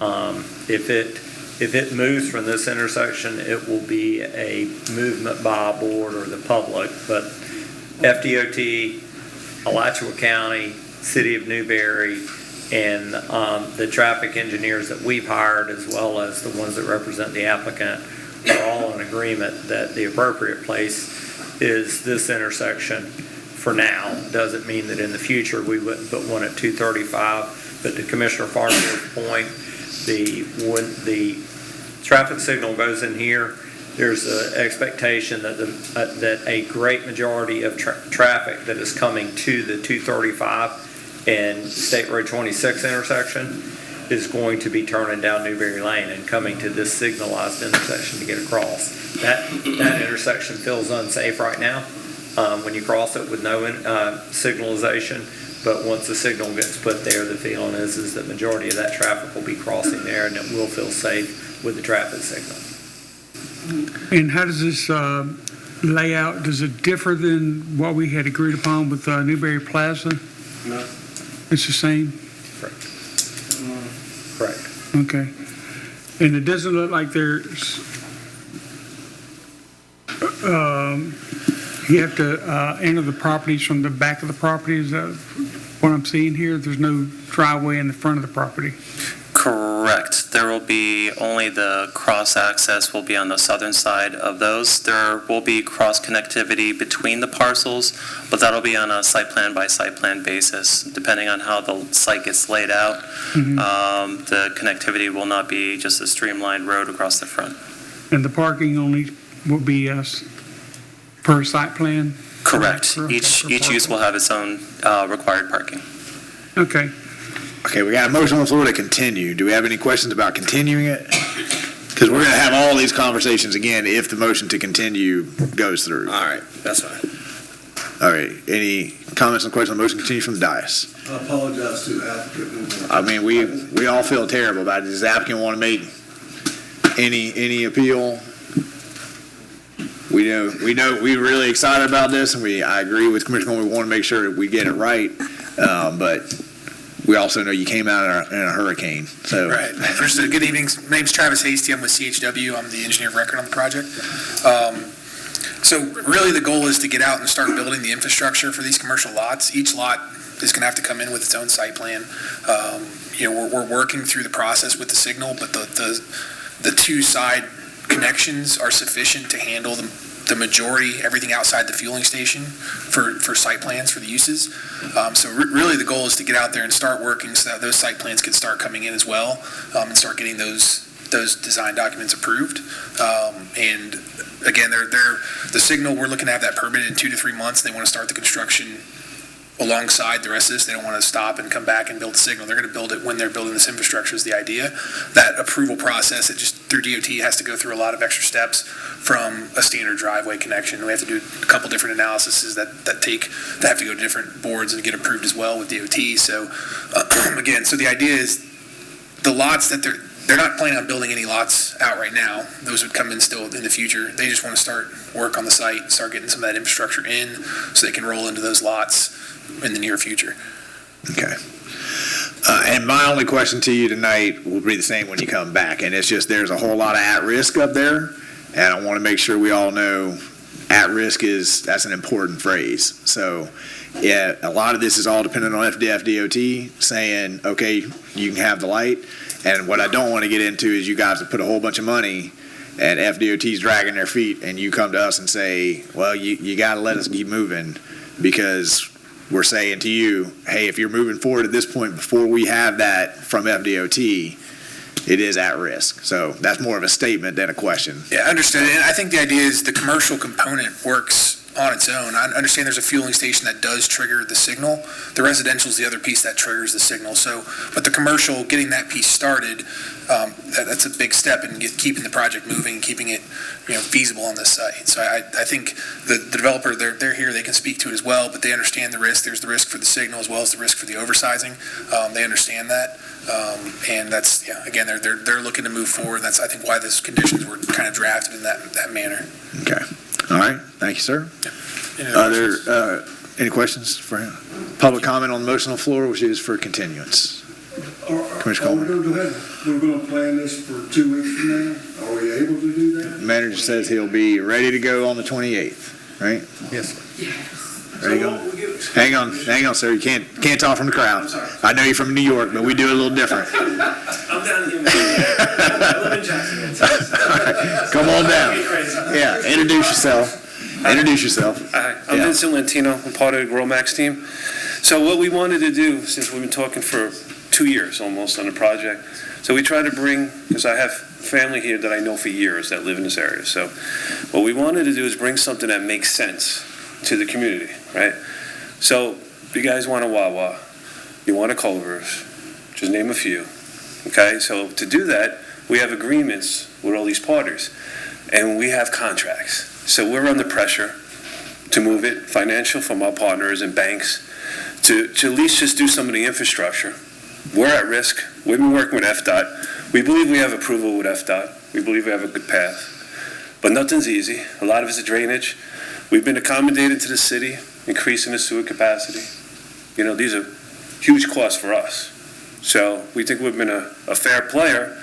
So that's why we get it's a little give and take. So we're just trying to make it good for the community. That's it. So. Well, and we appreciate all of that, and I think that we'll be able to figure out a way to move forward, but we got to make sure that everybody, and these guys are the ones that advise these guys. Oh, if they say they need another shot, if we can get it done earlier, I'm sure these guys will be willing to come up and have an emergency meeting, if we can get it done. We're pretty. But I don't want to, everybody has to feel comfortable and say, okay, we've done it right. I got you. So, these are good tenants that you would want. Everybody that we have in the commercial piece is who you would want. I can't name any more, but Wawa is a good tenant, right? So, people like Wawa. I've only been to one time, but I've heard good things. Yeah. So, I think that's it. So, our thing is... You didn't say Firehouse, though. No. You got Culver's, right? You got another hamburger place. You want Culver's? No. So, exciting stuff. That's it. So I wanted just to say that we have a good presence here, and we just, where we come from is a very similar town that had very good growth. So we use that in Texas, and I'm from New York, obviously, but I'm in Jacksonville too, so I'm not that far away. So I've been in your little town for 6 years. You just didn't know it. I remember having coffee with you 6 years ago. See? Yeah. Thank All you. right. We appreciate it. Next time you come back. Huh? Don't carry your frog either. Okay. Don't go. Other public comment on the motion on the floor, which is for a continuance. Seeing none, all those in favor signify by saying aye. Aye. Motion passes unanimously. That's going to take us to agenda item number 9. This is the Newberry Public Charter Conversion Initiative. Mr. New, you want to introduce our speaker before she goes? I have you on the list here, but you don't have to. We can just introduce Ms. Chelsea here as I don't remember what your role in the education. She's, First in Newberry? I guess, part of the leadership of. That's part of the I'm a board leadership. member. First Newberry, Chelsea Yeah. Lemming wanted to request an opportunity to speak in front of the commission. All right. Take it away. Can you hear me? Okay. Commissioners, Mr. Mayor, Manager New, my name is Chelsea Lemming, and I am a parent at Newberry Elementary School and a board member of Education First for Newberry, which is the 501c4 not-for-profit group who's been coordinating the initiative to convert our schools to community-led public charters. Thank you for the chance to address you. As the Florida Department of Education has indicated, Newberry Elementary School has in fact met the statutory standard of 50% of the teacher vote and can move forward with our application. We are disappointed that Alachua County Public Schools chose to announce the NES results so hastily when all parties knew it was being contested. We know this has led to some confusion among parents and the public. We will do our best to communicate this now final outcome to the school stakeholders, and we hope that ACPS will partner with us to ensure administrators, staff, teachers, and parents have the correct information. We are now focused on making the application process comprehensive and excellent to ensure Newberry Elementary School can be the very best that it can be for all of our students, teachers, staff, and administrators. We are excited to name a governing board, engage with trusted professionals, and collaborate closely with administrators, teachers, staff, and parents to prepare an excellent charter conversion application that reflects the needs and goals set forth throughout this process. We would request that the Commission and the City work with us to take the important first step of naming a governing board for the new 501c3 charter holding entity. Once established, that board can prepare an agreement to work closely with the City as we proposed all along. At that time, we can all work together on the application to the State Charter Review Commission. We will be releasing information for parents, teachers, staff, and administrators as the process unfolds, and we look forward to working closely with our community. The process will include the naming of a governing board, establishment of a team of community leaders and professionals to manage the application process, submission of the application to the State Charter Review Commission, and, where appropriate, collaboration and negotiation with Alachua County Public Schools to work through important details and ensure a smooth transition. Thank you for your consideration of this important request and initiative for our community. And thank you for your time. We appreciate it. Don't go anywhere. Okay, do you have any questions for Ms. Chelsea? Okay, Commissioner Martin? Chelsea, what kind of timeframes are we talking about that you think may be involved here as far as back and forth that you need from the city?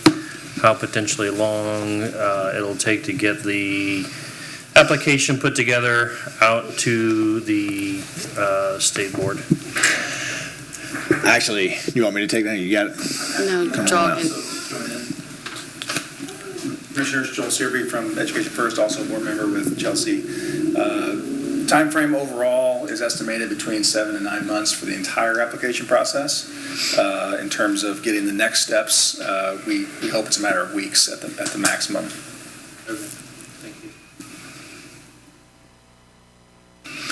Okay, I'm very excited for you guys. Y'all did a great job of communicating. I was excited to see that email come in confirming that the state bar is 50%. I know that on the voting day that was stated, and I appreciate the supervisor elections giving everybody time, right, to go and, well, I appreciate you guys giving everybody time. Certainly the school board went ahead, and even though she did not call it, certainly confused everybody. But as soon as I got that email from DOE, I was very excited for you.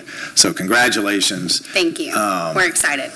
And I think that the motion tonight is something along the lines of directing staff to work with Education First in Newberry or any subsequent entity name that may take.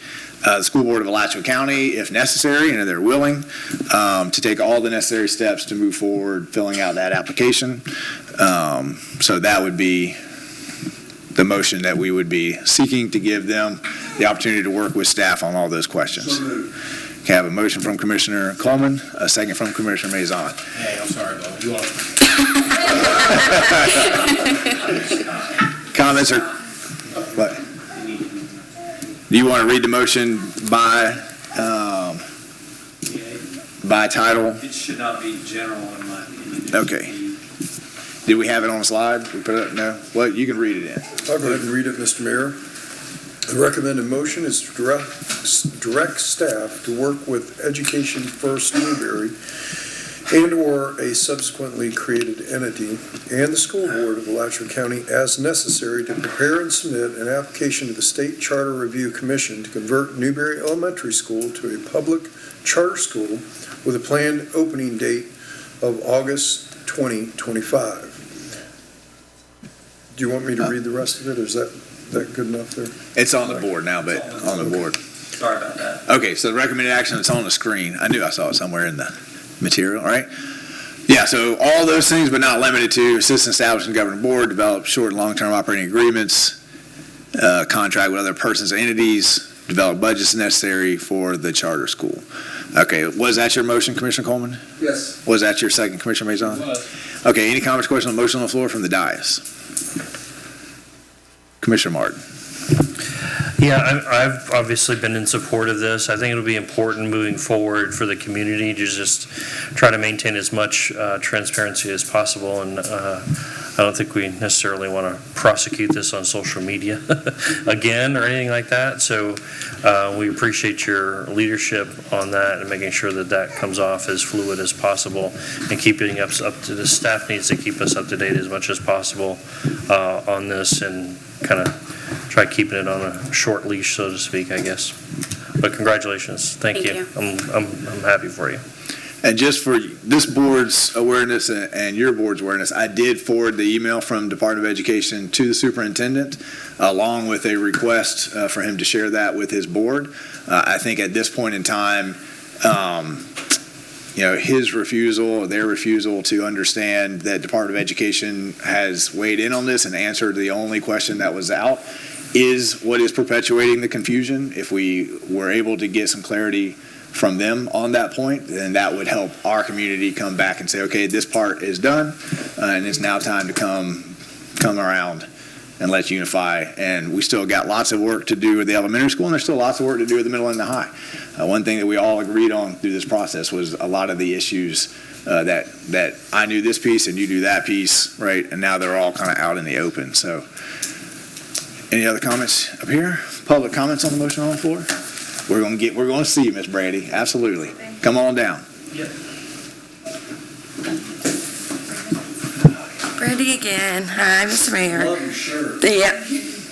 I've got a few words for you. First of all, for the Wawa, we had more public input before a Wawa goes in than we had for these charter schools, before you try to take over our schools. But the rest of the statute was left out of the email from Mr. Miller. It says, an application submitted to convert an existing public school to a charter school shall demonstrate support of at least 50% of teachers employed at the school and at least 50% of voting children who are enrolled at the school, provided the majority of parents eligible to vote participate in the ballot process, according to the rules adopted by the State Board of Education. And also, the opposition's attorney and the school board's attorney saying that it's not passed, and the state from the email has no legal effect. It would have to go through a judge to overturn it. Y'all did not pass the vote. You may be able to submit your application, but you did not pass the vote, just to make that clear. So, in light of all this, and in light of all of these kids too, we're coming for y'all. Thank you. Thank you. Other public comment? That was factually incorrect, but she's got the right to say it. Okay? No other public comment? Can I get my time back? If you want to. Yes, please. But please state the facts if you can. My name is Brandy Oldman. Yeah. What was incorrect? A minute 42. Okay, give her a minute 42. This isn't, we're not going to go back and forth, but Right, it is what was my duty to incorrect? say that it was not factually correct. What was not factually correct? Everything that you just said. The statute that I read from the statute? Was not correct? You did read the statute correctly, Right. and we hit 50%, which is what DOE said. Right, and you left out the part that said was referencing the rules. You can't just pick and choose which But the rules you state- want to make. The state statute preempts any rules, and DOE, That is the that is the state clarification that statute. we asked for. That is the So, state statute. I'll leave it I at that, read. ma'am. I'll leave it at It's that. not incorrect, though, sir. It is the state statute that No. I read to you. That Yes. was, you read the state statute, and then you referenced a rule. Those are The two state separate statute things. references the rule. Thank you, So ma'am. that is in the statute. Appreciate you. Thank you. Oh, see you the 20th. Other public comment?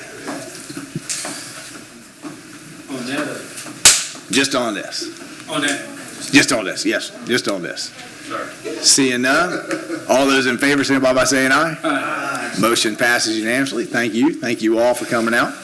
That's going to take us to item 10, which is McCauley/WEEC. Mike, you taking this one, or is it Scott? Mr. Mayor, I'll go ahead and start. This is coming out of legal. There is an attorney that represents Bruce McCauley, and we have been in negotiation, discussion with Bruce Humphrey, who is the attorney that represents Mr. McCauley for a substantial period of time. This relates to property that he provided in order to obtain access to the horse park and all of the improvements that were out in that area, and the equestrian center. And based upon those negotiations, which have been substantive over time, he has indicated it would be unfortunate to have to file an action to bring suit in order to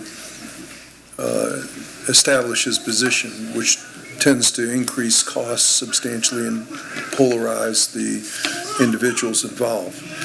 With that, he's prepared this tolling agreement. We do not have an objection to the tolling agreement from a legal standpoint to continue talking to see if there is some middle ground, common ground. City has offered some consideration in order to resolve this. It's not been adequate according to the McCauley side of it. So that's really where we're at right now. And so this tolling agreement would require this commission to enter into the agreement. And this is just a pause. It's a pause, is exactly what. Pause on the timeline. That's all we're talking about tonight. Pause on the timeline for the statute of limitations to give the application the opportunity so that nobody can say any entity is dragging their feet to try to get us out. Correct. And is it an established fact that we're past the statute of limitations, or is that still something we're researching? I think there's still an argument that they're in play under inverse condemnation, which is their main area that they're seeking. All right. So they're very confusing. Everybody understand exactly. All we're doing is pausing the statute of limitations for litigation purposes so that the application can have a conversation without that breathing down everybody's neck. Exactly. Okay. Okay, explain to me what the litigation is about. Mr. Well, that was a big one, quick. Mr. Mayor, in order to move the equestrian center, specifically the portion where IFAS extension offices are, the city acquired acreage to do that, and that we needed it connected to Canterbury, the Canterbury property that the county owed. Between those two entities was a skinny strip of land that is owned by Mr. McCauley.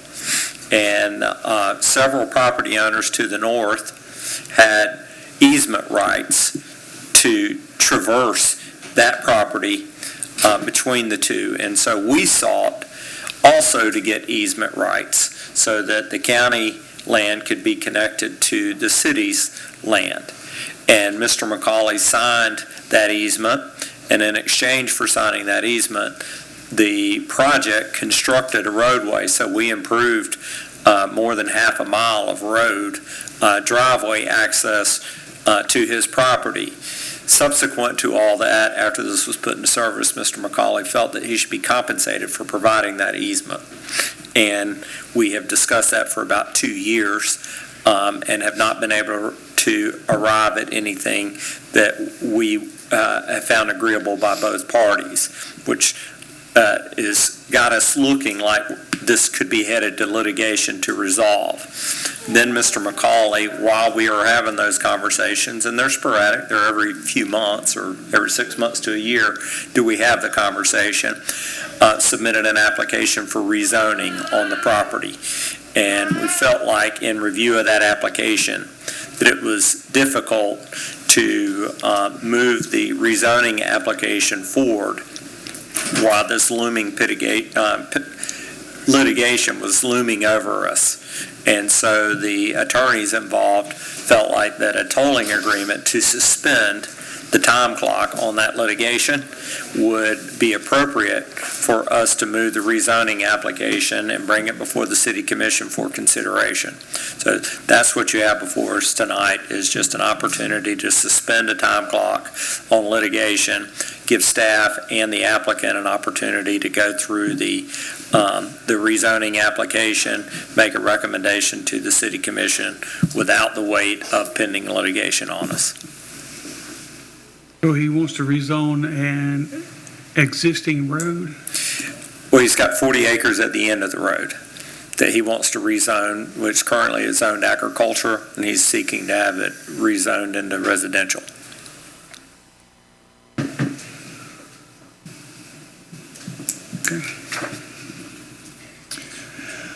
Any other questions? Mr. Mayor, so does in the backup, we're sort of trying to put this tolling agreement in place because we don't want the threat of the litigation to commingle here, but does it not, does not the possible legal action, it's sort of a catalyst to the tolling agreement, so what's the difference?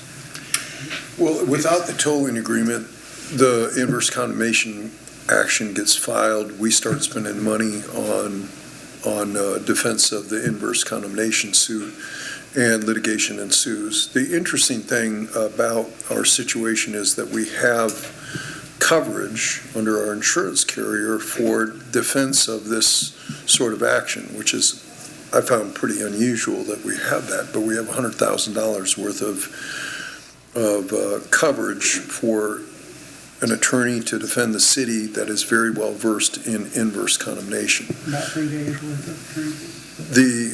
The problem becomes, does the cost of the litigation exceed $100,000? Do we have damages as a result of the litigation? You get all of that uncertainty that you go into. And so the idea has been, and what Mike didn't relate to you yet in what we were talking about, this comes out of about 5 years of negotiation leading into the grant of the easement, agreements going back and forth on a lot of different items. Ultimately, we got to the point where we needed to move forward on the IFAS facility, and we needed to go in that direction. We got the easement, and the landowner believes that there should be a certain amount of compensation for that easement. Well, all of us were here except Tony when we had this conversation originally. To my knowledge, there was no ambiguity whatsoever, and it seems like he wants to go back.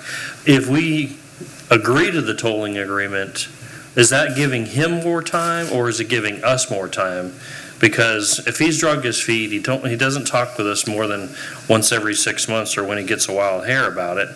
And it seems like, the statute of limitations are in place for a reason.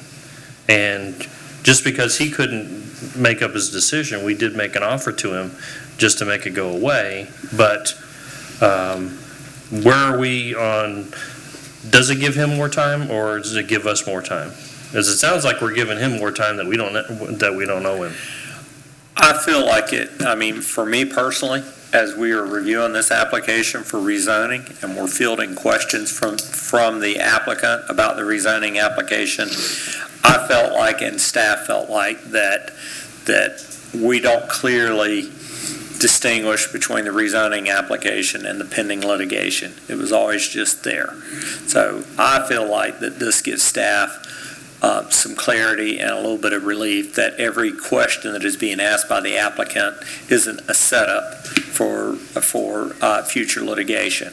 So I will tell you that I welcome the tolling opportunity, as I think it just makes it more straightforward for staff rather than confusing, what's the term, there's a legal term, conflating, rather than having a conflated issue there, and we're trying to figure out, what is associated with the rezoning application and what is associated with the pending litigation. Okay. I want to be clear that throughout this entire process, every time I have talked to this person, I have said that this commission has been fairly adamant that they're not approving any more residential that close to an active mine until the mine is done. That's never been a secret. We've said it on the dais. We've said it publicly. We've referred back to it. So it was always one of the reasons why when I see an application with that many at-risks, I kind of harp on it. Because I feel like people agree to the at-risk at the beginning, and then when the risk becomes real, they ask you guys to share some of that risk. And so, largely because of these things, I want to make sure everybody understands what that word means or what that phrase means. Well, don't say us guys, all our citizens. Yeah, right.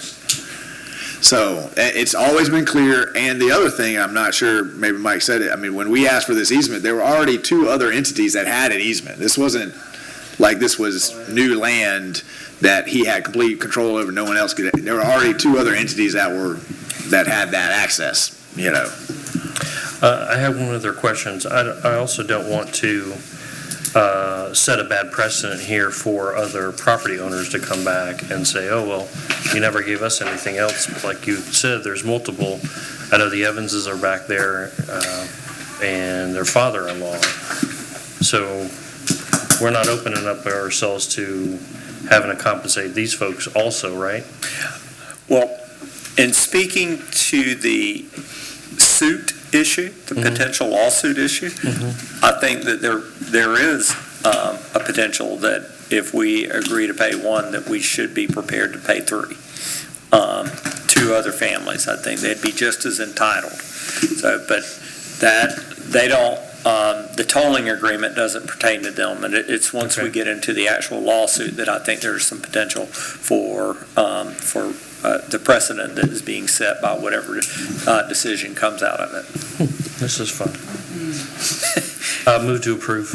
Okay, I have a motion to approve, second from Commissioner Coleman. Motion was made by Commissioner Martin. Any comments or questions on the motion on the floor from the dais? Public comments or questions on the motion on the floor? Seeing none, all those in favor signify by saying aye. Aye. Motion passes unanimously. That brings us to comments. City Manager?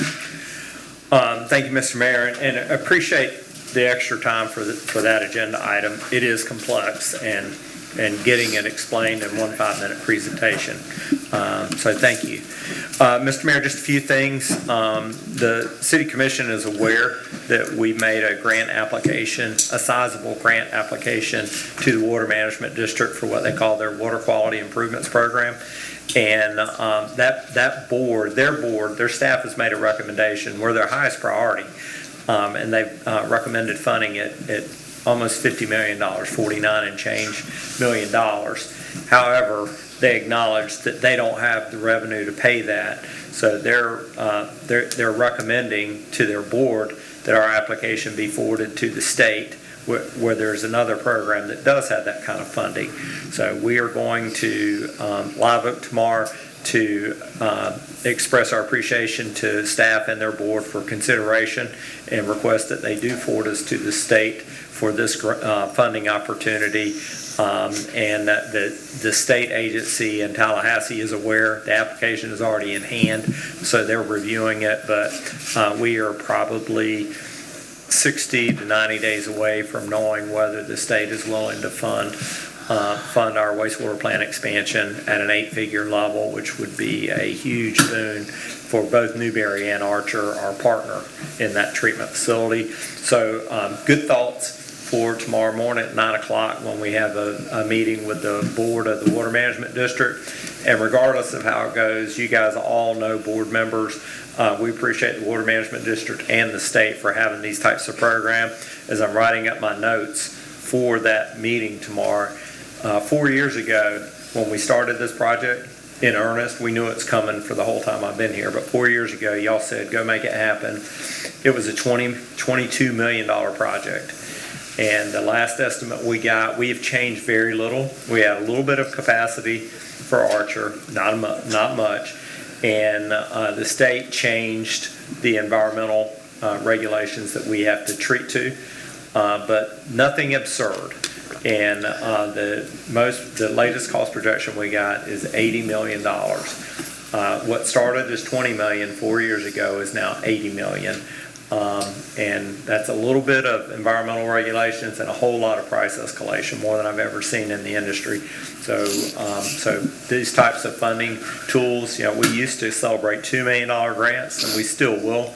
The $2 million grants don't move the needle on an $80 million project, but a $20, $30, or $50 million project will, or a grant will.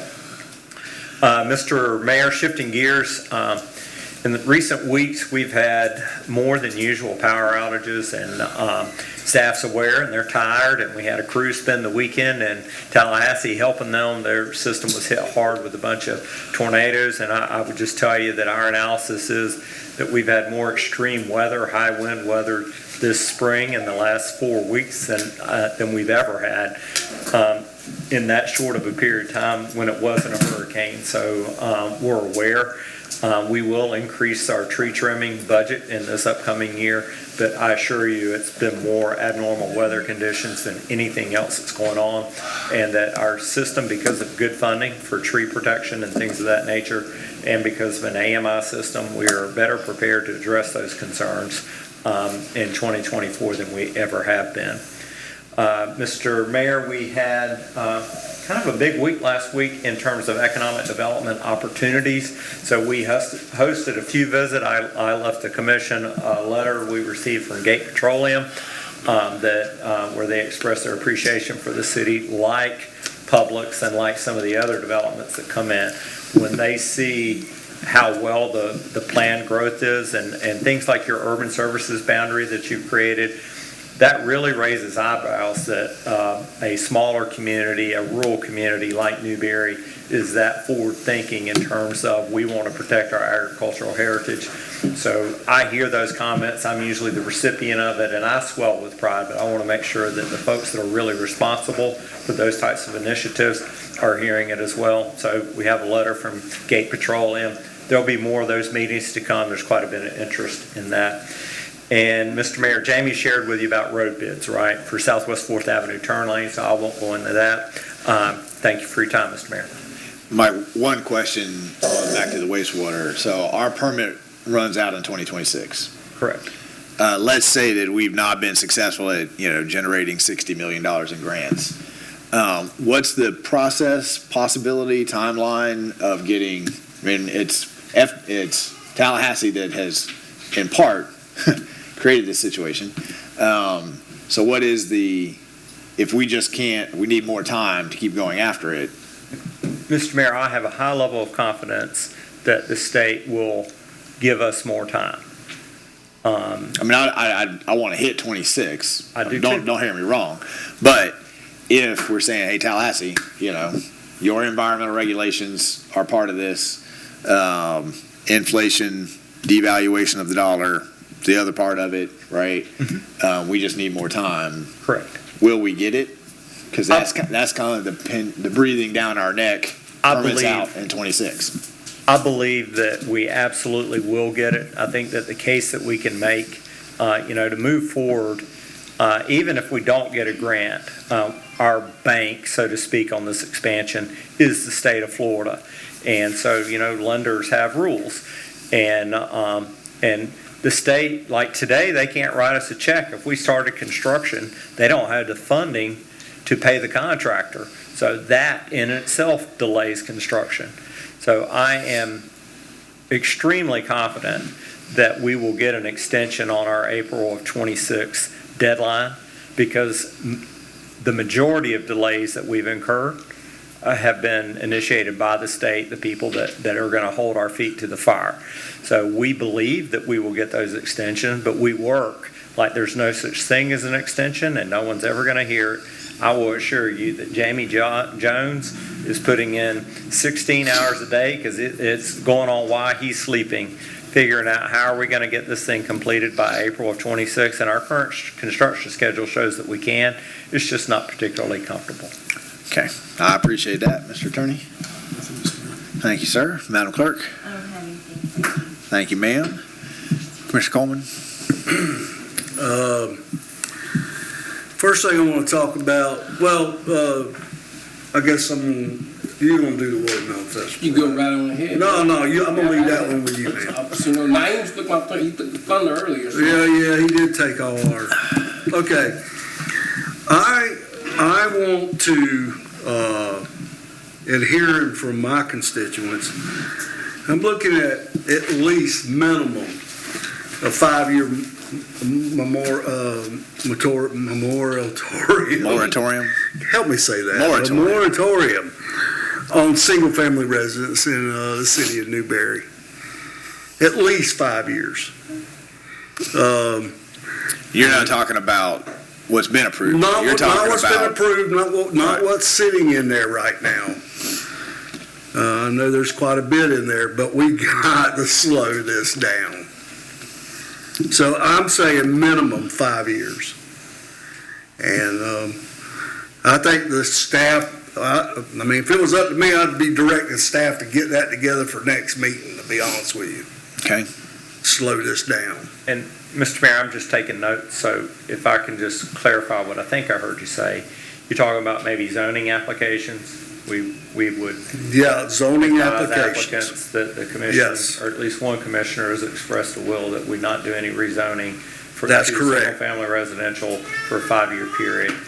That's 1 out of 5, and we're not having a public discussion tonight. It's just comment. Right, Thank you. Thank you. Okay, is that it? That's it, man. All right. Commissioner Farnsworth? Contrary to Commissioner Coleman, I don't think there should be a moratorium put in place. Okay. Well, it sounds like we're going to have an agenda item coming up to talk about it later. That's all I got to say. Yeah. Commissioner Martin? Well, there's a football spring game this Friday night also, so that'll be at 7 o'clock. Of course, Watermelon Festival is on Saturday. Who could forget that? But we're also bumping up against the end of the school year as well, so there'll be a lot of things. I know all these kids out here are probably excited about the end of school, finally get to summer. But I appreciate you also being patient tonight so we can get through all this stuff and hear your concerns. Thank you. Thank you, sir. Commissioner Maison. Had to put my glasses on. Yep, the Watermelon Festival is this weekend, and the parade, but I didn't hear times. The parade starts at 10:30. Line up at 10. That's right, and the festival starts at 9 till 3 o'clock.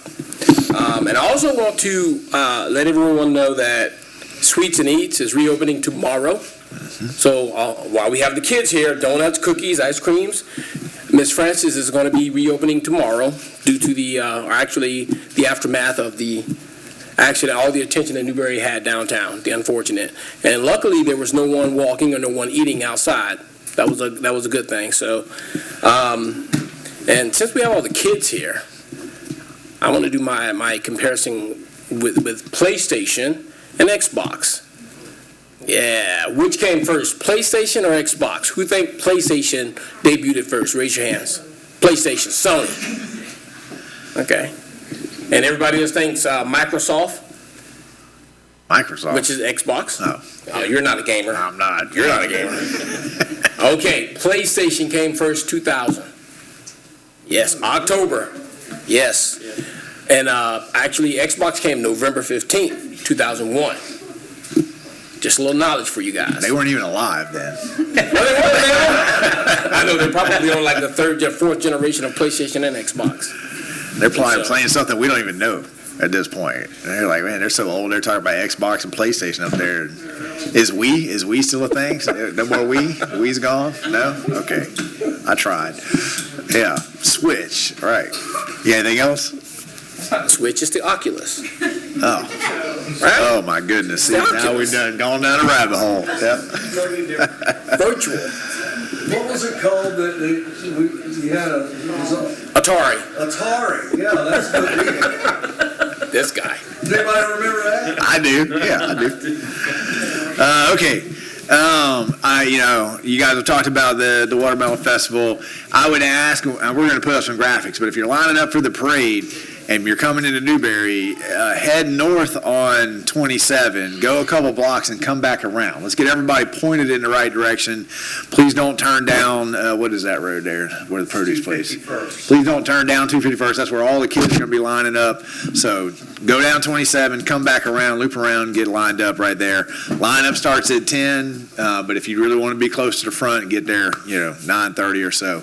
It's going to take a little bit to get everybody into the festival. There's only one place to get into the parking lot, so just be patient. We keep moving that ticket far back, but if you got exact change, it's still $5 to park. If you got exact change, that will help. But it's just going to take some time.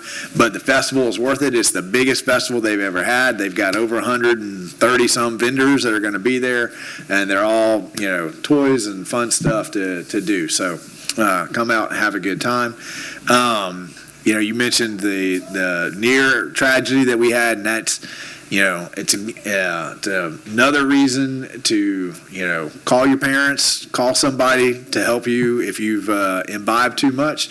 We were about that far away from some of the oldest structures in Newberry being wiped out, and the businesses that just invested their livelihood to bring those businesses there would have been wiped out. So it's not worth it. I'm glad that nobody was hurt, but it was way, way, way too close for anyone's comfort. Got trees and benches, just so you guys just to know how close it and it hit the side of the building. Yeah, took out the awning on top. So, and I just wanted to say thank you to staff. I think sometimes people get on social media and they don't realize how hurtful they are. They're being.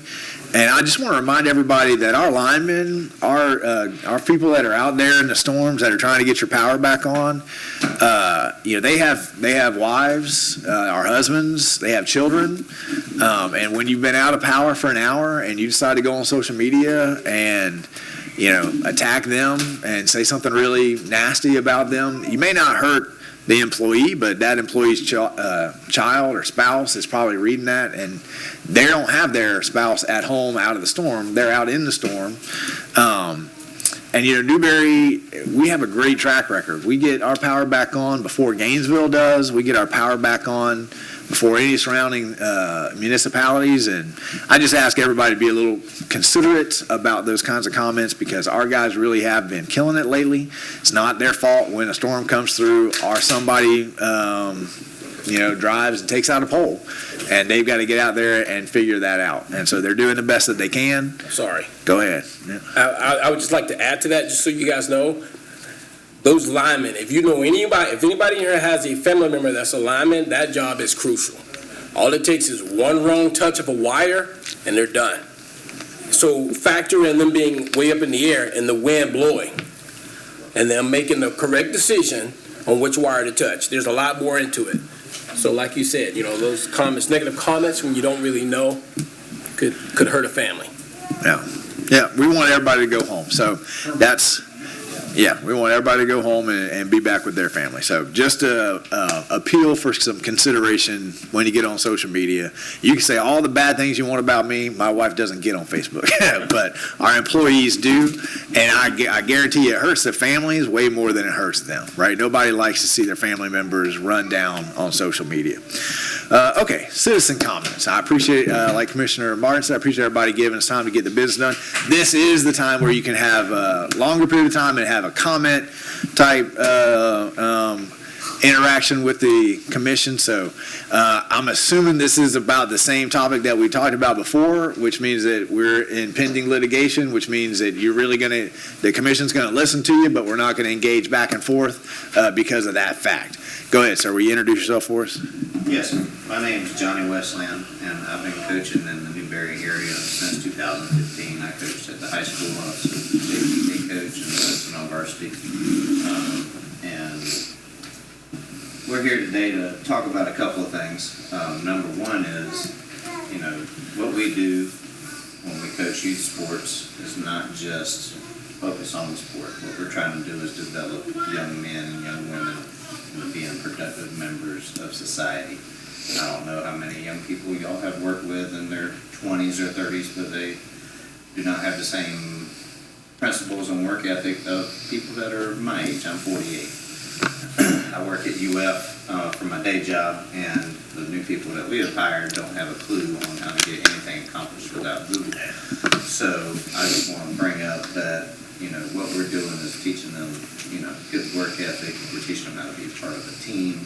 We're teaching them how to be coachable. We're teaching them how to take criticism and use it, to make themselves a better person, because that's what life is about. It's about making adjustments.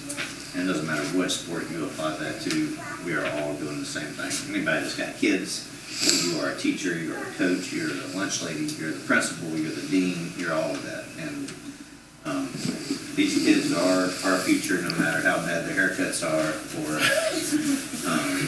kind of stuff that they wear, talk about stuff that we don't understand.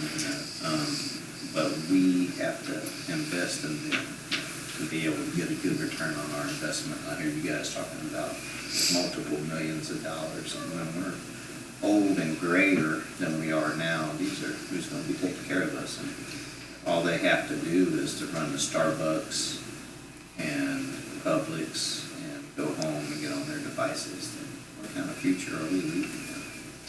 They don't have something to be a part of, something to take pride in, and something to pass on to the next generation.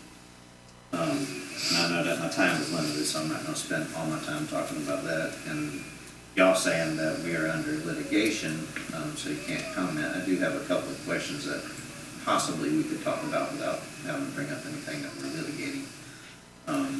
One of them is, I don't understand why when there's a lease break, right? I've broken a couple of leases and agreements and deals in my lifetime, and I had to pay to break a lease, an apartment lease, a vehicle lease, a commercial business space lease, and it usually comes to almost the same amount as just paying the whole lease. And I know that y'all can't comment on this part of it, but I was kind of curious on how long they have on the Easton Archery Complex lease. If ours was 20 years and theirs was pretty close in time to ours being built. I was actually there Libby Lee when they built Libby Pro Ball. So I didn't know if their lease is being renegotiated or broken or anything like that. I'd have to research it. We can certainly find out. Also, the Jonesville Park is, Gator Ball's over there. That's county. That's county.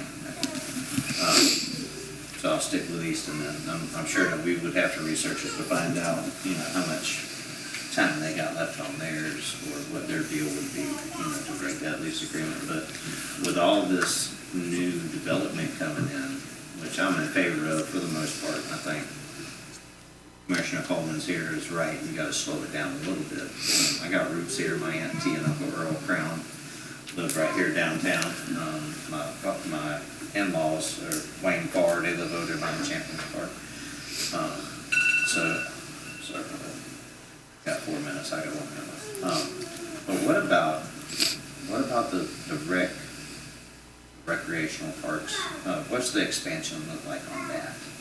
I see that they're doing more fields back there. Are they going to have more space, more open space, or is pretty much all the development just going to be residential and commercial? I think what you're talking about is the all-purpose fields that are going in. Right. Yeah. I've seen that we already got 4 there. What's going behind there? I see that they're clearing the land. That's all water management. That's all water management, so there's not going to be any fields put anywhere in Newberry in the next. But all the land is water management land out there. I'm breaking my own rule. We don't normally answer questions back and forth in this, but that land one that- seemed like a The land that straightforward. was recently cleared will be converted into 3 multi-purpose fields. Right. So there are no more baseball diamonds planned at Easton at this point, but we do have more multi-purpose fields coming. And that does conclude your time, sir. I appreciate, very well spoken. Thank you. Come on down.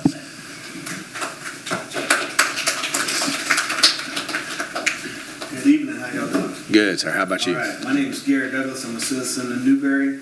I spoke last time, I think I called Madam Attorney, Mr. Mayor, and all that good stuff, but what I want to talk about is these kids. I don't know if y'all have seen on social media or anything like that, we brought up a petition and everybody has signed it. We got 1,300 signatures, ranging from City of Newberry to Fort White to Ocala to Williston to Gainesville to Trenton to Lafayette.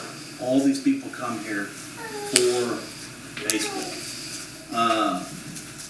So another thing I wanted to bring up, if I get the phone to work, I apologize, is on y'all's mission statement on the website. This is what it reads. Our mission. Thank you. Thank you.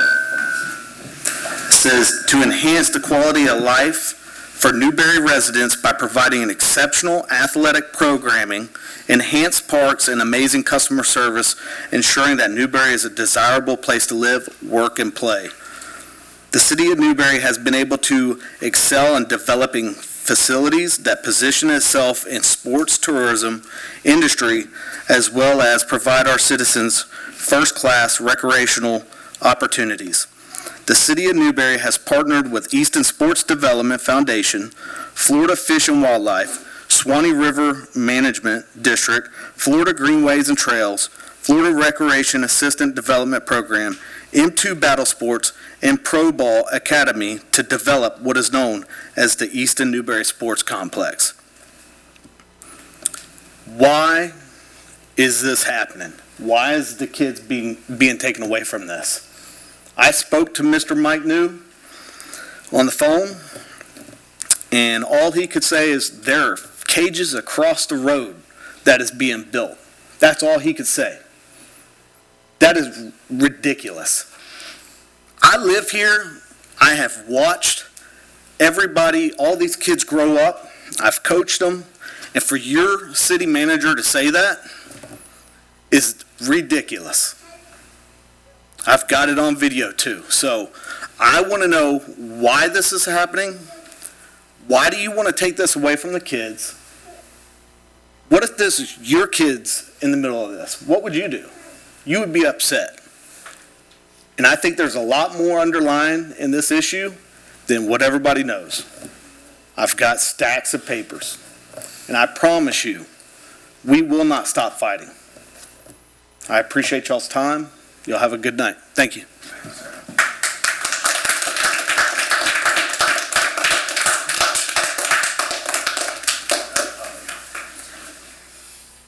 Good evening, good evening. Essex Neat. I'm the owner of the Naturals, along with my partners. I was just sitting there listening to the agenda items and everything that's going on in Newberry, and it's exciting. And I see the energy and the zeal that goes into that, but then I don't see the same that going into the issue at hand for us. And everything that's on the agenda right now is affecting these kids. If a Wawa comes in, it would affect them. The charter school, it would affect them. Everything you got going on, the roads you're talking about building, it's going to affect them. I mean, these are kids, they're citizens, they're students, they're residents of the Newberry area and greater surrounding area. And I just don't understand why would the city be fighting itself? These are citizens. So why would we be wasting resources to put out the kids? I heard you earlier say, hey, can you quiet them down? You know, these are the kids. So if these kids are displaced, who's going to quiet them down there? If they out roaming around, who's going to attend to them then? What you said about linemen, we have produced, a couple of my kids are linemen. They work in Palatka, they work in Jacksonville area. We had a kid graduate the other day, reproduced a doctor the other day, Will Whitlock. He started when he was 12 years old. This program is really important. not just to this area, to the whole community. Quick story, we had a kid die last week. Tragic incident. But you know what, their parents, you know what the first thing they relied back on? This baseball family. That's what their memories, they posting pictures, that's where all his memories came from. You know what I mean? He was raised through baseball. Kid died 12 years old, 13 years old. But I just don't understand, like Mr. Douglas says, more. I don't know if you guys know everything going on. The goalpost keeps getting moved. It was the taxes, it was the insurance, and then now it's the name. And then he just read the mission statement that the name that they have been dealing with was Pro Bowl Academy. So it's just truly it's too much mud in the water. I don't know if you guys digging deep enough, if you're looking, but something is not right. I don't know if we don't know the right people. We not the right color. I don't know. It's fascinating to me. It's perplexing. I know every one of these kids. Hazel, come in. We got girls.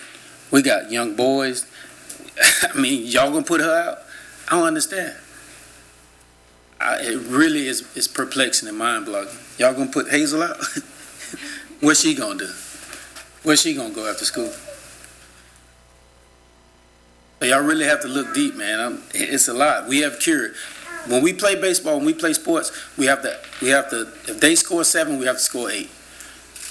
They say it was the taxes, we paid them. Tie game. It's insurance, we paid it. Tie game. Now you come up with something else that we can't beat, we can't defeat. I don't understand it. Thank you for your time. Thank you, sir.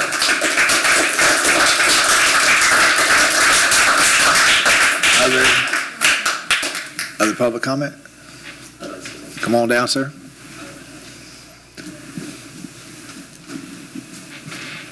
I thank you for the chance for me to talk. I've been with this organization, or my son has been, for about a year now. What's your name? Sorry, Todd Grand. I've been a veterinarian at Newberry Animal Hospital here. I'm an investor in some of the land deals that are going on here for the future of Newberry. But the best investment I've made was bringing my kid to this organization. I have a kid who's 21 and 2 kids that are, 12, and we've been through every program in the county for baseball. And when we found this place, we found the right place. And I think that is an asset that Newberry should realize they have here. Just as much as Gator Ball is an asset for Jonesville and Gainesville, this can be an asset for Newberry. We just have to have the vision and the commitment from you guys to let this grow. I'm just going to give a quick story, and Coach Johnny was correct. It's not just about baseball. In between our fall season and our spring season, it's off season. Coach Essex offered a training program for all the kids to join him. And we showed up, did some condition training, parents were involved, coaches were involved, and at the end of the first or second session, I went up to Essex, I said, hey, how much are we paying for this? He said, no. This is free. This is our chance to give back to the kids. There's nobody else doing that here. You can't run into anybody who's not charging for every little thing for these kids. But they give back. They teach them how to play baseball, but they also teach them respect. And I think this is a very valuable thing to have here in Newberry. And I hope you guys keep it for the future. Don't let it go away. Thank you, sir. Come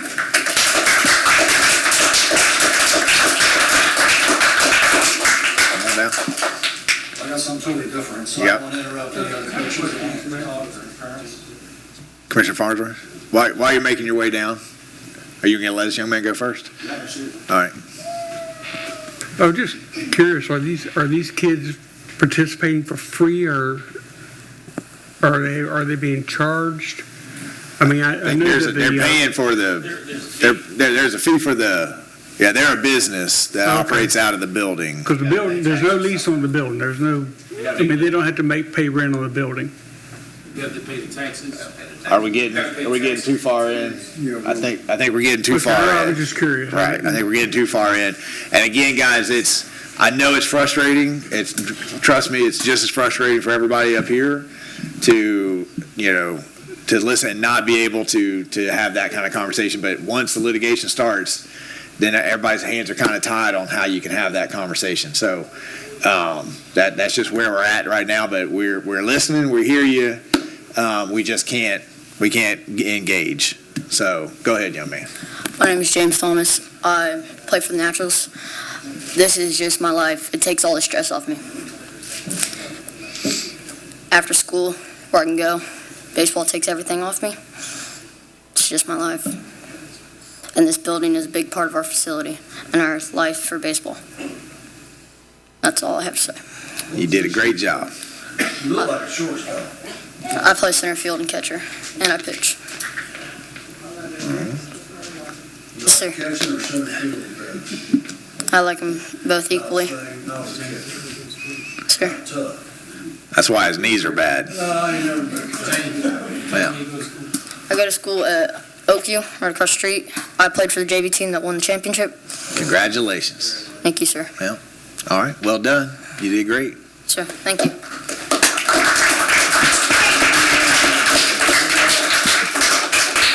Other. Yeah, I guess I would. All right, come on down. I normally don't do this, so. My name's Derek Smith. I'm from Lake City. Y'all probably already tuned me out now since I'm not a resident here. But like they were saying earlier, a lot of the surrounding areas use this. The commission, I'm sure y'all have watched them in Lake City. It's a clown show, so I see y'all aren't really like that here, so I appreciate that. I guess one of the things is, even though it's coming from out of town, we spend our money here. We're here, I can't tell you how many days a week. Coming over here, whether it be lessons, practice, hang out with friends that my son's made, and it's all through that organization. So, it hits hard right here with me. I've seen the city of Lake City, I know I'll bring that up. They started messing with youth sports years ago. City of Lake City finally got out of Parks and Recreation. They have nothing Parks and Recreation.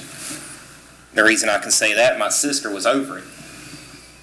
So everybody wanting to line their pockets with all this residential building and everything else. Not saying y'all are, but I know how it works. I've watched Lake City. I was born and raised there. I'm an 8th generation Floridian. Born and raised right there. My family right there in that same area. So I've watched it. How development is not always a good thing. So, it is to some because they're putting it in their pockets. But the thing is, what I've seen Lake City turn into since they got rid of the sports? What's happened there? No longer a little city. Crime rates ridiculous. You know where it's coming from? The gangs spilling over from Jacksonville into Lake City. Newberry, y'all have any gangs here? Probably not much. Gainesville? Yeah. Y'all are a lot closer. What's going to start influencing these kids if they don't have ball or something like that to fall back on? Thank y'all. We appreciate it. Drive safe home tonight.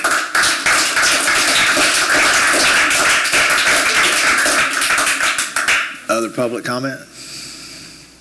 Come on down, sir. Oh, it just takes them a minute to make up their mind, My name's Mason Barrett. We play for the Naturals. Like the other kid was saying, baseball is life. We do it for fun. All these coaches help us. You mess up, you ask them, they'll do it again. Keep helping you. Keep struggle. They might put you in a different spot. It just helps you with everything. That's all I gotta say. Good job. Well done.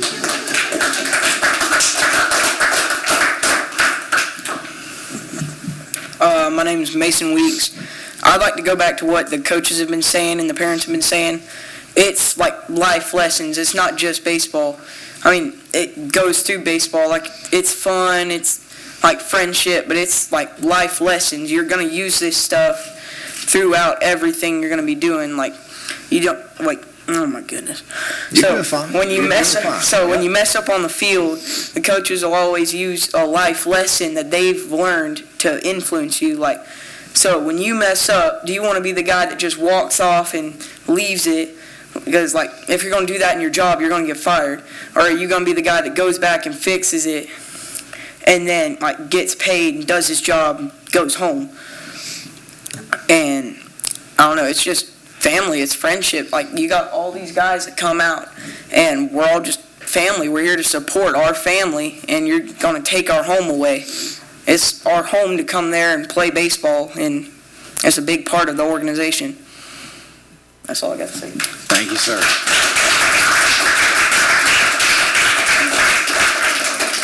I'm going to give a little bit longer of a pause, just in case anybody's thinking about it.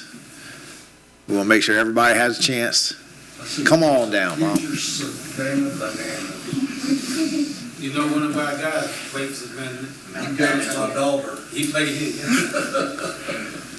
My name's Julie Turner. My son, Bryson Turner, he stood up and spoke last time. He found the Naturals a year ago after a couple bad seasons in rec.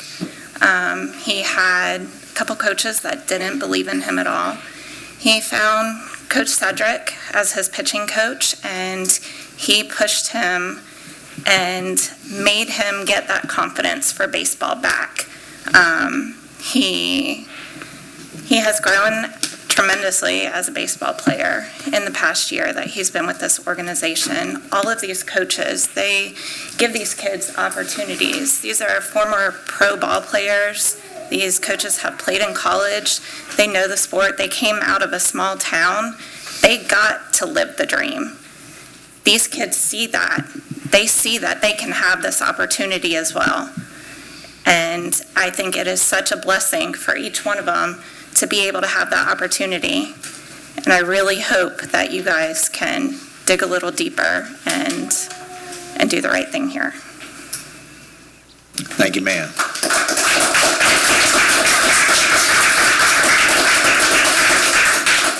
How you doing? My name's Javier, 50 years old. I'm older than that. I'm here because really, you know, all these kids are here right now, late at night, because they want to fight for this. It's almost 9:30, and they want somebody that's going to fight for them. So the reason we're here is for you guys to fight for them. I know you guys can only hear litigations or whatever it is, but we're here because we want you guys to protect us and to fight for us. And that's why we come here. We stay 3 hours here to be with you guys. I hope you can help us out in some way. We know if you put out your mouth out there, but I know it's litigation law, but we know that you guys can talk, and you guys can talk to them and help us out. I mean, this is family. This ain't just baseball. It's family. My son has been with Cedric Bowers for 7 years. That's a second father for him. So it hurts my heart to see this and nobody fight for us. We just want somebody to fight for us. That's all I got to say. Thank you, sir.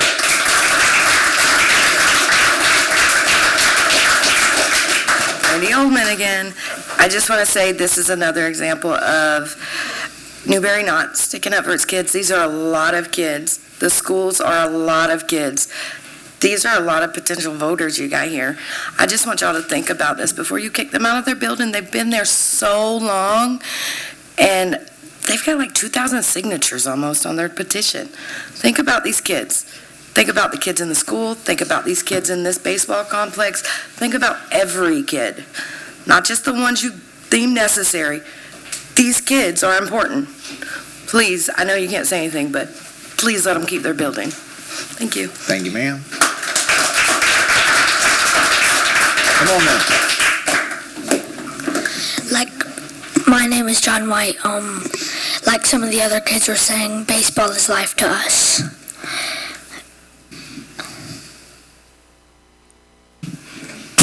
That's all right. Take your time. Take your time. Yep. What position you play? Catcher mostly. You're a catcher too? You look tough. Go ahead and say what you got to say. You're good.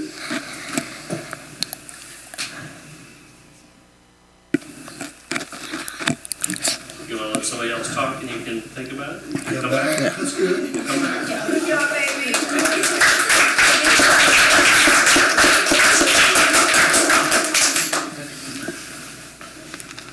My name is Jeremiah Weeks. I was going to say this is my first year being here, but I've learned a lot from these coaches, and it just sucked for all the other people that haven't been here to not have all the fun that I've had for playing with the Nats, that the building gets taken away from us.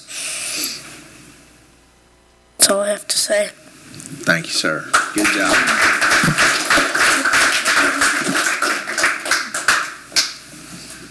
There we go. I agree with him. There you go. There you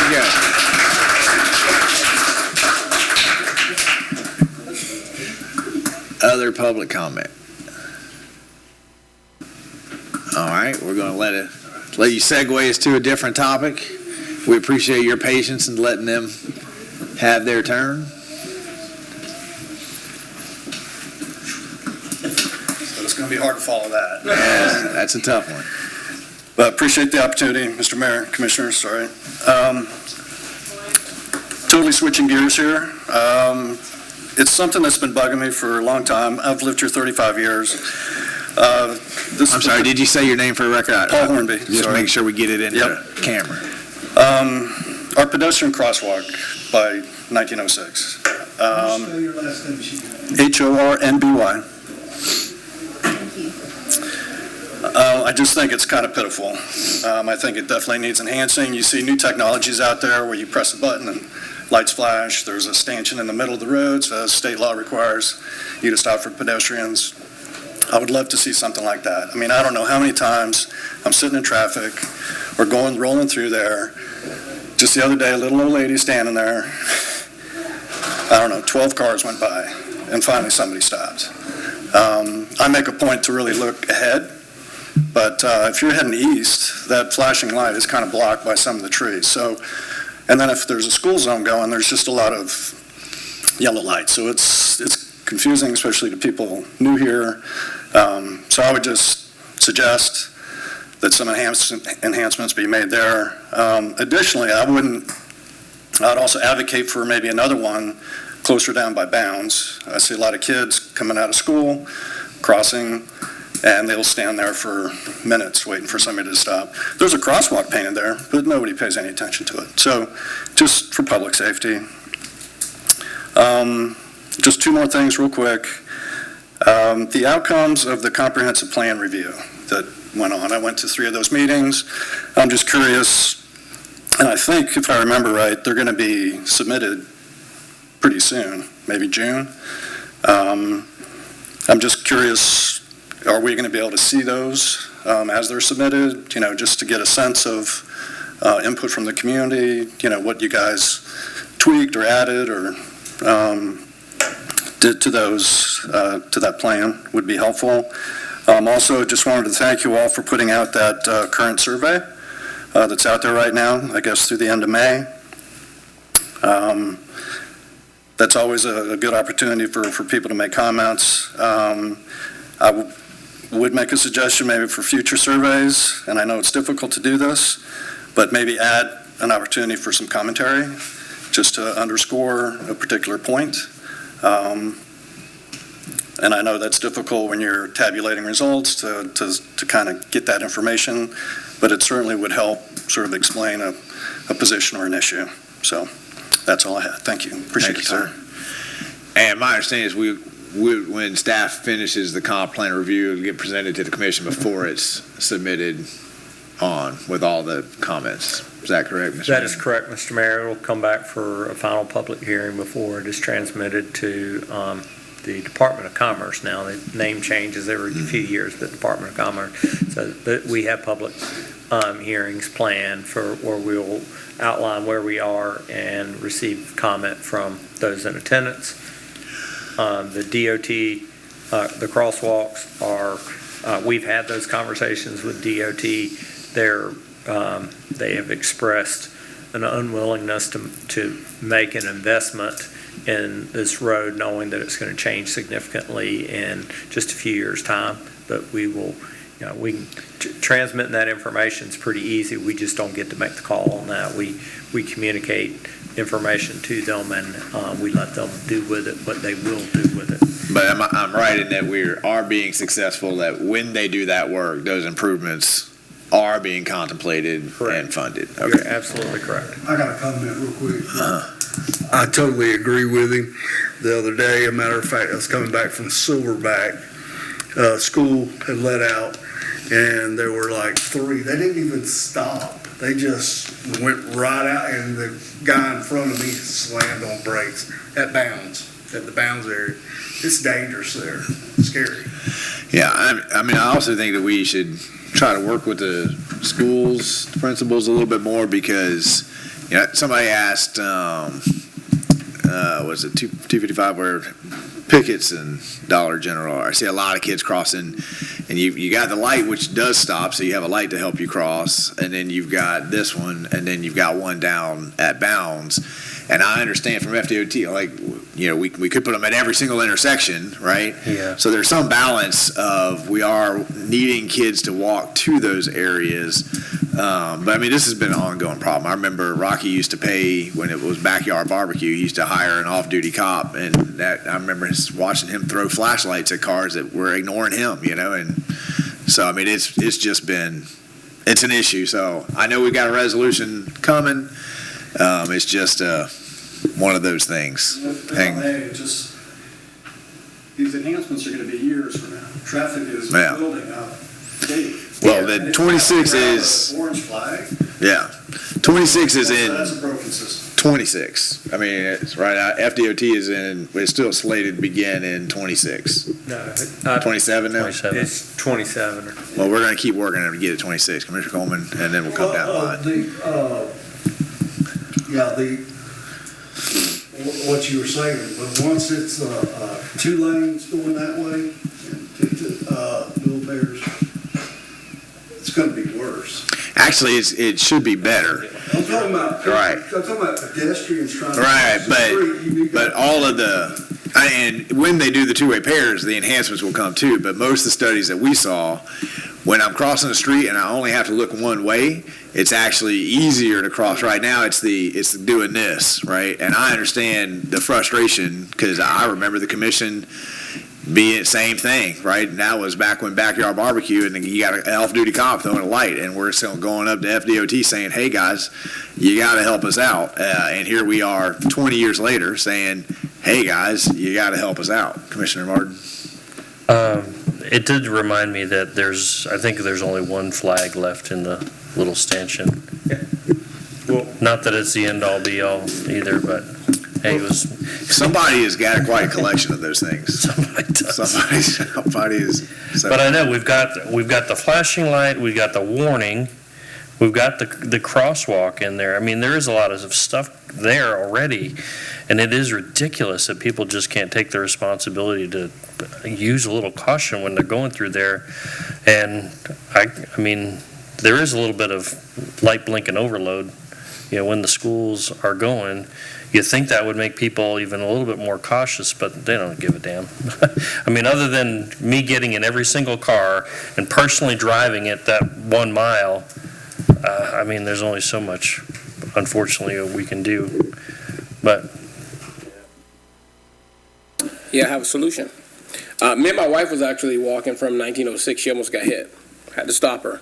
She almost got hit going west. But like a basket, I actually saw this. I don't know which city it was, but it was over a bridge. A basket, red styrofoams in the shape of a brick. Hey, yo, and when you grab that sucker and you just doing this right, people will stop. Mr. Mayor, I can assure you. Cheap fix. We're only going to do the things associated with that DOT will endorse. That's true. We did get a little bit out on the edge with some orange flags. That those didn't come from FDOT, and they've been fine with it. But we're not going to. Yeah. So, I will. If it has to be on the record, that was me, and it was I will. It's easier to ask permission. No, it's easier to beg for forgiveness and ask for permission, and they've been up there for several years. So, Mike, Yeah, I see these in Gainesville. Just a little stanchion that's in the middle of the street that says "Stop for pedestrians." It's a little thin thing. That can't be that expensive for FDOT to install one of those in the intervening years. Can we make that request and say, hey, I know you don't want to spend a lot of money on it, but that's got to be a fairly inexpensive thing that they can do. That's immediate, and I would imagine that it would stay there because even when it's two ways. I'm glad. Yeah. Could have let the press leave before you Hang on 1 second.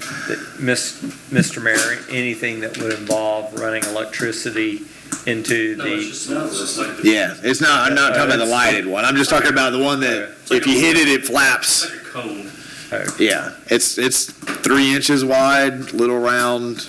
Watch for pedestrians at the top. It's complete. Like if you hit it, it just flaps. It doesn't cause any damage. I don't think that's gonna work. I mean, I agree with Commissioner Martin. We could have the whole freaking thing light up, and angels come down. Maybe the angels might work, and there's still going to be people that just ignore everything. Like the same people that travel from Trenton to Chiefland through Newberry. I'll just give an example that I think the commission can relate to. The commission asked staff to accomplish some task on, let's just say, a city street. And before we get that task accomplished and we outline to the commission all that it entails, it becomes pretty frustrating. Pave a street as well. We got to acquire enough right away to do stormwater, yada, yada, yada. We called a specific meeting with FDOT to have a conversation about that crosswalk right there, and we got the exact same litany of reasons why it isn't just that straightforward. I am happy to take this direction from the FDOT, send another meeting invitation and say, we're going to do this all over again, and you better come up your game because we're going to come harder. I'm happy to do that, but I just have confidence. I did misunderstand on that. And another thing, after Newberry Oaks, talking about city roads and what all happened there, you don't remember that? The speed bumps, oh my word. Parking on one side of the street. Yeah. Transportation issues are challenging for every community. We are happy. We take direction. I've heard this. We will have a conversation with FDOT. All right. This young man didn't use up his 5 minutes, so I'm going to let him come in. I won't keep y'all long. So, I live in Countryway. This man used to be my UPS guy. Gary Douglas, by the way. I don't say it for Steve, man, so I'm wondering if you got to start buying Amazon stuff. That's exactly what I'm going to do. Mr. Martin, I see you on Facebook with the live video football feeds. I like that. So I live on 252nd and Southwest 21st Place. They just built another 60, 70 homes back there. And me and my son play baseball right there on the side because a little bit more area. I mean, people are flying through this stop sign. I know it's a challenge, right? So I kind of get it. I moved here after I got the Marine Corps and got back from Afghanistan. We lived on the old side. It wasn't too bad. Now it's getting really bad. So another thing was Southwest 15th and 2641 or 2741. When you come up to that stop sign where the crossing guard is, I'm still seeing, I have a huge van that I drive every morning. They park right in the visual, right in the way of where you've got to look to the south. I know we took out the signs, which was awesome. I mean, is there any way to kind of bump them back a little bit so we can keep that visual? They're constantly right there at the intersection, even ASO and all them. So I just want to bring that up because sometimes it's hard for me to get out as well, so just wanted to bring it up. That's a good point. He is the cross guard. Yeah. It's just where she's parking at. I've experienced that. You pull into the crossing zone. She just goes on the east side. And it makes it even worse. My son's fixing to start going to the middle school, so I want to just kind of bring that up. So thank you, guys. Y'all have a good night. All right. Other public comment back there? Anybody? Ms. Vance? Anybody? You waited the whole time? Hearing none, we are adjourned.